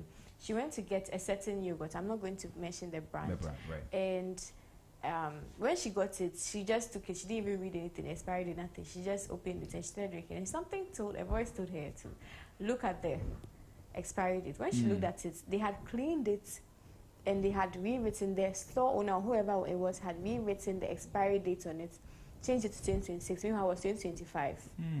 Changed to 2026. And she was so angry, like, why are you doing this? I don't know if it was the store owner or the production, whatever. Yeah. But it was so obvious that it has been cleaned. And then they've rewritten the 5 to 6, which is not the best. So, we need to, let's stop being selfish. We need to start doing the right thing. We need to start thinking about others in the society. Right. Okay, so we know largely also the Ghanaian community actually thrives on a lot of informal things. There's somebody who is doing some small ice cream in a house selling to people. How do we bring all of those people under under the umbrella? Earlier, I think FDA started, at first people thought it's very difficult to register your products under FDA. And that was a problem. But now I think FDA is making it very easy for people to now register products. So once you're making a product, just take it to be registered. Let them help you out. It even widens your horizon. You go further. You can even export if you do that. So my advice is, if you are producing something at home, okay, just make sure that after trying, if you are doing your labels, and you genuinely know that your thing is high in sugar, just put it there, it's high in sugar, or go through the right way. I had an Indomie seller talk to me the last time. I was having a talk, and then I was talking about how they have a lot of the sodium, they have a lot of things inside, and she was like, "So, dietitian, what do I do to make my own healthy?" Or what, so you mentioned Indomies, what should I do? I said, you know what? What if you made your Indomie more veggies, less sodium? And and adding lean protein sources for your clients. What do you think your clients will do? They will buy from you more because now everybody is health conscious. Right. If I see this Indomie seller or spaghetti seller is having veggies at the side for me, I'll go for that one rather than having all the oil, all the chibums, all the everything inside. Don't you think it's a numde? But let me just come in quickly. You know what is funny? You may think that people don't care about their health. You may think that people like the sugar. People will be angry when we do this thing. But to shock you that it will be well accepted. Because in this age, a lot of people are following. A lot of people are turning for better. A lot of wellness coaches, wellness classes, groups are coming up that are encouraging this, and people are interested in these things now. To shock you that you think people will be angry, people will not be happy if the sugar is reduced, but people will actually take it well. And globally, the other countries that have accepted it, there was even a research that showed that their sales have increased. The companies that made the improvements, their sales have increased. I don't know if you realize, but now people like organic stuff, especially outside. People are going for vegan, gluten-free, these type of fancy things. Yeah. Yes. So when it's brought here, you will see people will be happy about it. I don't think you should be worried for people because it's going to help us. Sure. Yes. Sure, because I know that there are people that are interested in some of these things, right? They would want to know the amount of sugar in their drinks and all of that, But what would be the role of education in all of this, Sarah? What will be the role of education? It's going to reduce our NCDs. That's what the education is going to do for us. It's going to reduce the NCDs we have currently here in Ghana, and it's going to cause the average Ghanaian to be more specific on what they get. You can prioritize what you are getting. Okay, so you're not over shopping bad things. Once I educate you, you know that okay, if I have too many high in sugar products in my cabinets, I'm going to have this disease. Right. So it's going to help you prioritize what to get and what not to get. Do you understand? I mean, we are advocating for the best. We are advocating for long life, healthy living. We are advocating for a Ghana where the young people do not die. Right. We are advocating for a Ghana where the young person can become a president one day. But if the Ghana we are in now have products that are not warning anybody about what is in it, they are not going to have achieved that thing ever. So it's a country thing. It's a passionate thing. See, I've lowered my voice. Yeah, you're trying to Charlie, to try and sound like yes, it's something of passion. Right. If you go to the hospital and you have a family member there, then you would see how people are sick. And when you see how people are sick, what we are educating you on should just go. It shouldn't pass here and here. It should stick and may help you make the decisions that are right. So basically, that's how it's going to help. Okay. The question I was actually, very good points. But the question I was even asking is, because a lot of people don't know about this. Yeah. Yes. What should we be doing as you are in the space, you are in the health space. I think we need to do some more education and bring more people to come to know this. Yeah. What will be the role of citizens themselves? Maybe there's somebody listening to us now, they know about front of pack warning labels. What can they do in their advocacy to actually help us get to that's like your call to citizens. Okay, so spread the word. That's what I'll say. Spread the word. Right now, I'm doing a live just to let people on my socials know about this. So spread the word and tell your friends about it. When it comes, don't be there. Ghanaians have this thing. Hey, then they influence their friends too. Yeah, not to me. Or maybe your friend was okay with it, but you start putting fire. They say it's in Chudi, Ejagu, what did they? Kerosene, something like that. You start doing that, and your friend is also discouraged, and then now it becomes some way. And also, one thing I'll tell Ghanaians is don't panic. When it comes, don't feel like, hey, listen, so it means that I can never take this drink again. No, it doesn't mean that. It just means that maybe you can do it once in a while. Right. It doesn't mean that to say, your favorite drink that has a lot of sugar, you cannot take it again. No. So let's do that. Spread the word. Right. So Ghanaians should spread the word. Yes. So where do we start the advocacy? I know you guys are already doing something, but where do we start from? And who should we start holding accountable? Do we just jump on the streets and say get labels? What do we do? So so there are companies that are already doing it. Okay, like Send Ghana, like Ghana Association. Ghana Academy of Nutrition and Dietetics, yes. We are also doing it. Other people are also involved. Ministry of Health is involved. So it's not only, up to the citizens. Up there, they are also making the changes. Yeah. So then we can just have from maybe the normal citizen just, as you are spreading the word, everybody will hear that, oh, these people, they really want to have this thing now. Yes. Then as FDA is hearing it, even GSA would hear it. Right. GSA will make it a standard. Exactly. When they make it a standard, Ministry of Health will pick it up. Ministry of Health will pick it up. Then it goes like that. And we have like the law just passed. That's what we need, the law to be passed. Yeah. We want the law to be passed so that we stop seeing plenty sick people in the hospital. So it means that this is actually going to help a lot of us because of the high numbers of NCDs that we are beginning to see. Yeah. So everybody must get involved, and let's actually fight this. We're going to take a quick music break. When we return, then we try to touch on a few other things, and then we wrap up. So this is the Business Breakfast on Zed. We'll take a quick music break, and we will be right back. Please stay tuned.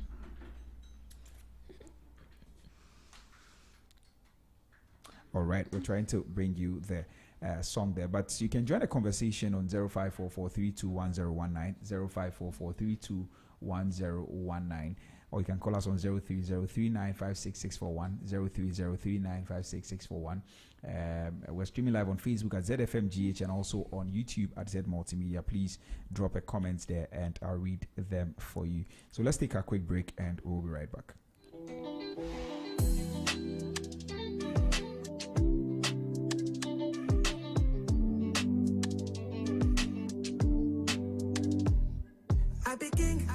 I'm the best my generation ever seen.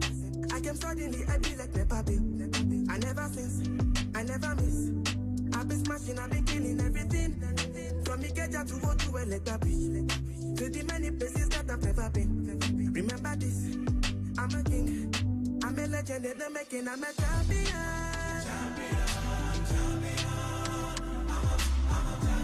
Remember this, I'm a king, I'm a legend in the making, I'm a champion.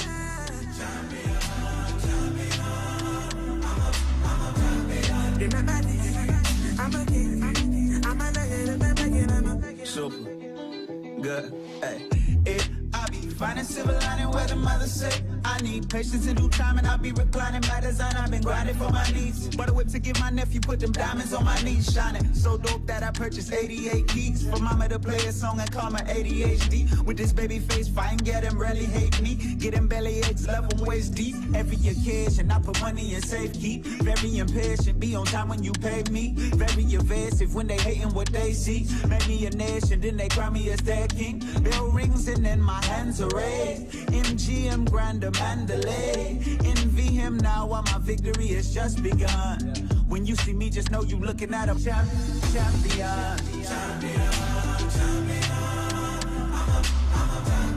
Remember this, I'm a king, I'm a legend in the making, I'm a champion. Oh, champion. Remember this, I'm a king, I'm a legend in the making. I'm the average boy from the average streets, with an empty pocket and a bag of dreams. Many things where your eyes don't see, many tears where your eyes don't bleed. Through the rise and falls, I made it to the top. You don't get anything when you want to. Oh, I'm a champion.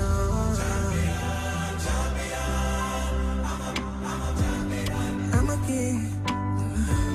I'm a legend, I'm a champion. Feel like you're no. Don't feel like you're not enough. 'Cause even when times get tough, you shine. Don't think that they'll ever win. 'Cause nothing can ever dim that light in you.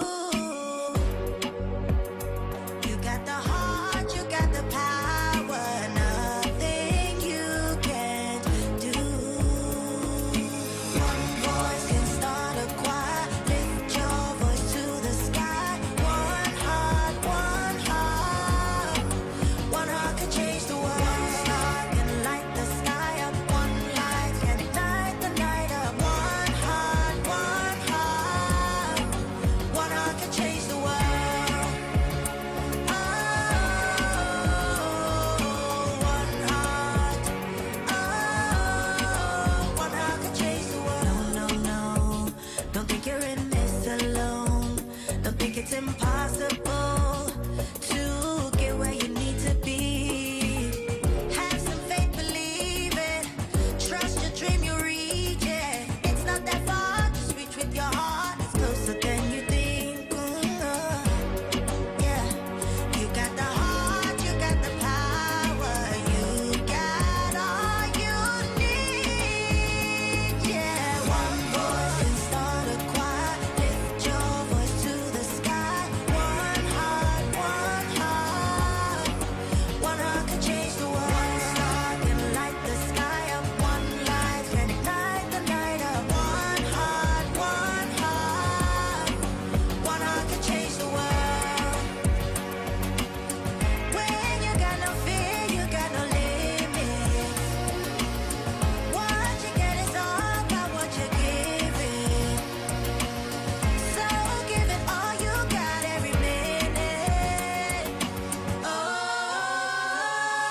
right, that one hat can change a world by Tiwa Savage, bringing us to exactly 47 minutes after 9. This is a business breakfast on Zed 101.9 FM. We have just about 30 minutes to the top of the hour, and we're having a conversation this morning on how front of pack warning labels actually affect our health and lifestyle. And the focus is largely advocacy, so that we can begin to have this in Ghana. It's already happening in some parts of the world. In Mexico, it's happening in the US, in South Africa. It's already happening. These things are already in place. If you just tuned in and you don't know what they are, my guest will mention exactly what they are again, just so that you can get to know. And then we can touch on a few other things and wrap up. But you can join the conversation on our social media platforms. We're on Facebook at ZFMGH and on YouTube at Z Multimedia. Please do also engage us on those platforms, and then we'll read your messages for you. You can also send me a WhatsApp on 0544321019, 0544321019, or you can call me on 030395661, 030395661. All right, ladies, let's continue. My guests this morning are two dietitians. They are experts who are at the heart of nutrition and healthy living. And Nana Madramina, she's a registered dietitian, and also Sarah Salome Kylie Okain. I don't know why I can. Yes, these are the two individuals I'm talking to this morning. So, ladies, so maybe just somebody just tuned in. Okay. Yes. Okay. One more time. Just say what exactly the front of pack warning labels are, and then we can continue our conversation. All right. So, front of pack warning labels are warning labels, okay, that show the constituents of the package. All right. At the front of the package. Right. It's not like the nutrition facts at the back. This one is different. This one is simpler, right. high in sugar, high in sodium, high in fats, Yeah. and then it's at the front, just to make you aware. Immediately you see the product. Yeah. So yes, so we're actually pushing for that to come to Ghana because the NCDs are increasing. NCDs are non-communicable diseases like the stroke, hypertension, obesity, and all of those ones. So that's why we're having this conversation this morning. How you yourself listening to me this morning can play a role in actually pushing the advocacy. And they've already spoken to that. But what challenges or bottlenecks do you see in terms of implementation if we want to roll it out now? Sarah? I think the main challenge will be the fear of losing clients. That's the main challenge of this policy. That's on the side of the producer. Yes. So how do we mitigate that? So, as I said earlier, those who just joined, so just try and do the right thing. Just adjust your products so that it would cancel out the fear you have of people not getting your products. Yes. So I think that's one of the main challenge. The main challenge is meeting the consumer. And that's what every product is for, the consumer. So if that's going to be a challenge, then I think I have to do the right thing to get my consumer in check. Right. And also, I think they also need to understand that this is not something that is coming against them. Yes. Right? Very important. I see you nodding. Nanama, what do you have to say?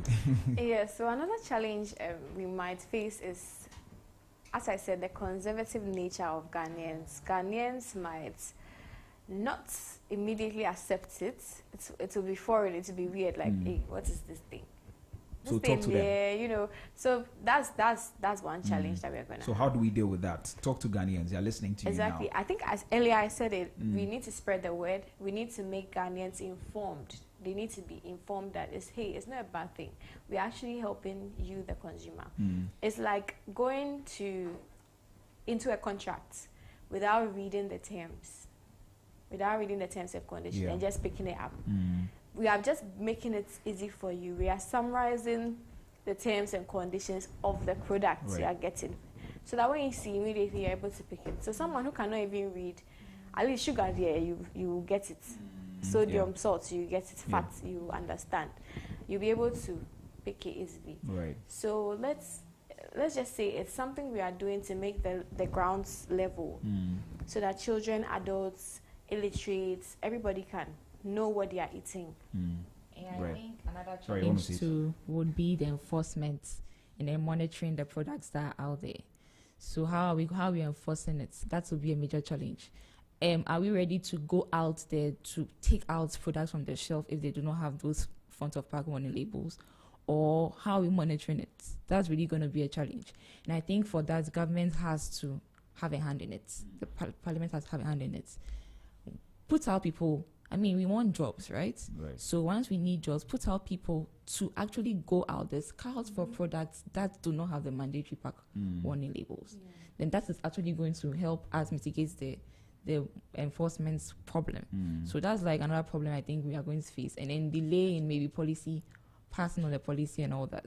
Another challenge we might face is people, there's this fear Ghanaians have, like, hey, it looks like you know Ghanaians. Yeah, they've reversed this. You know, but triangle, you know, and they'll be spreading it, but it's not anything serious. So we just need to do away with that. You saying that thing doesn't mean that the thing is terrible. You can take the product maybe once in a while. So Ghanaians should just calm down when the policy is rolled out. Okay, maybe finally, let's speak to parents and caregivers. What should be their role in all of this? Sarah. So parents, this is a humble plea. Our children need to grow well. And your children need to make you proud. You need to harvest or enjoy the fruit of your labor. So because of that, when you should push like this advocacy we are trying to put out there. Because when you do that, your child will not come home saying all the time, I have a stomach pain. Or your child will not come home having like issues. You don't have to be in the hospital for obesity's sake. Your child has to lose weight by force. No.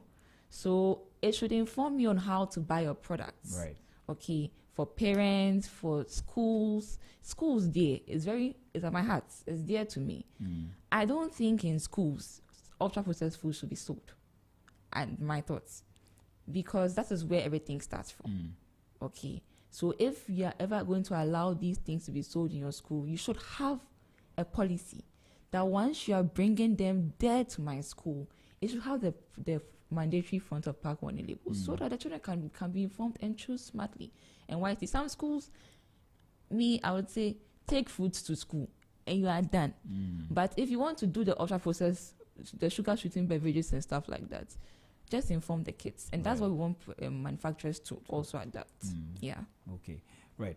All right. So our time is up. Okay. Our time is up. Okay. But basically, I just want to say that when you go to the mall or the supermarket and you see a product with the FOPWL sign on it, it doesn't mean that it's no, we are not taking it. That can be a sometimes food. So just tell the child that this is a sometimes. This is not going to be every day. Right. You know, and also there's a lot of tooth decay in our children, obesity. True. Yes, and these high sugar foods are what contribute to that. So just make sure that you are educated. Just educate them, even if they are 1 year or whatever. Just tell them that this is sometimes food, not everyday food. That way, it registers in their mind. Right. And for the parents, hyperactiveness in your children would actually reduce. Yeah, that's true. Yes. All right, ladies. I don't know if there's anything we haven't touched, but I think we've done it. Yeah. Right. On everything. All right. So thank you very much for coming. I'm really welcome. grateful that you guys came. We've had a good conversation, and I hope that very soon this is actually implemented. Let's see on our markets. The FOPWL. I got that right. Yeah, the front of pack warning labels on our products, and it's actually going to help us in terms of public health for everybody. So thank you, girls. Thank you, ladies, once again for coming. Good boy. I'm really grateful that you came. All right.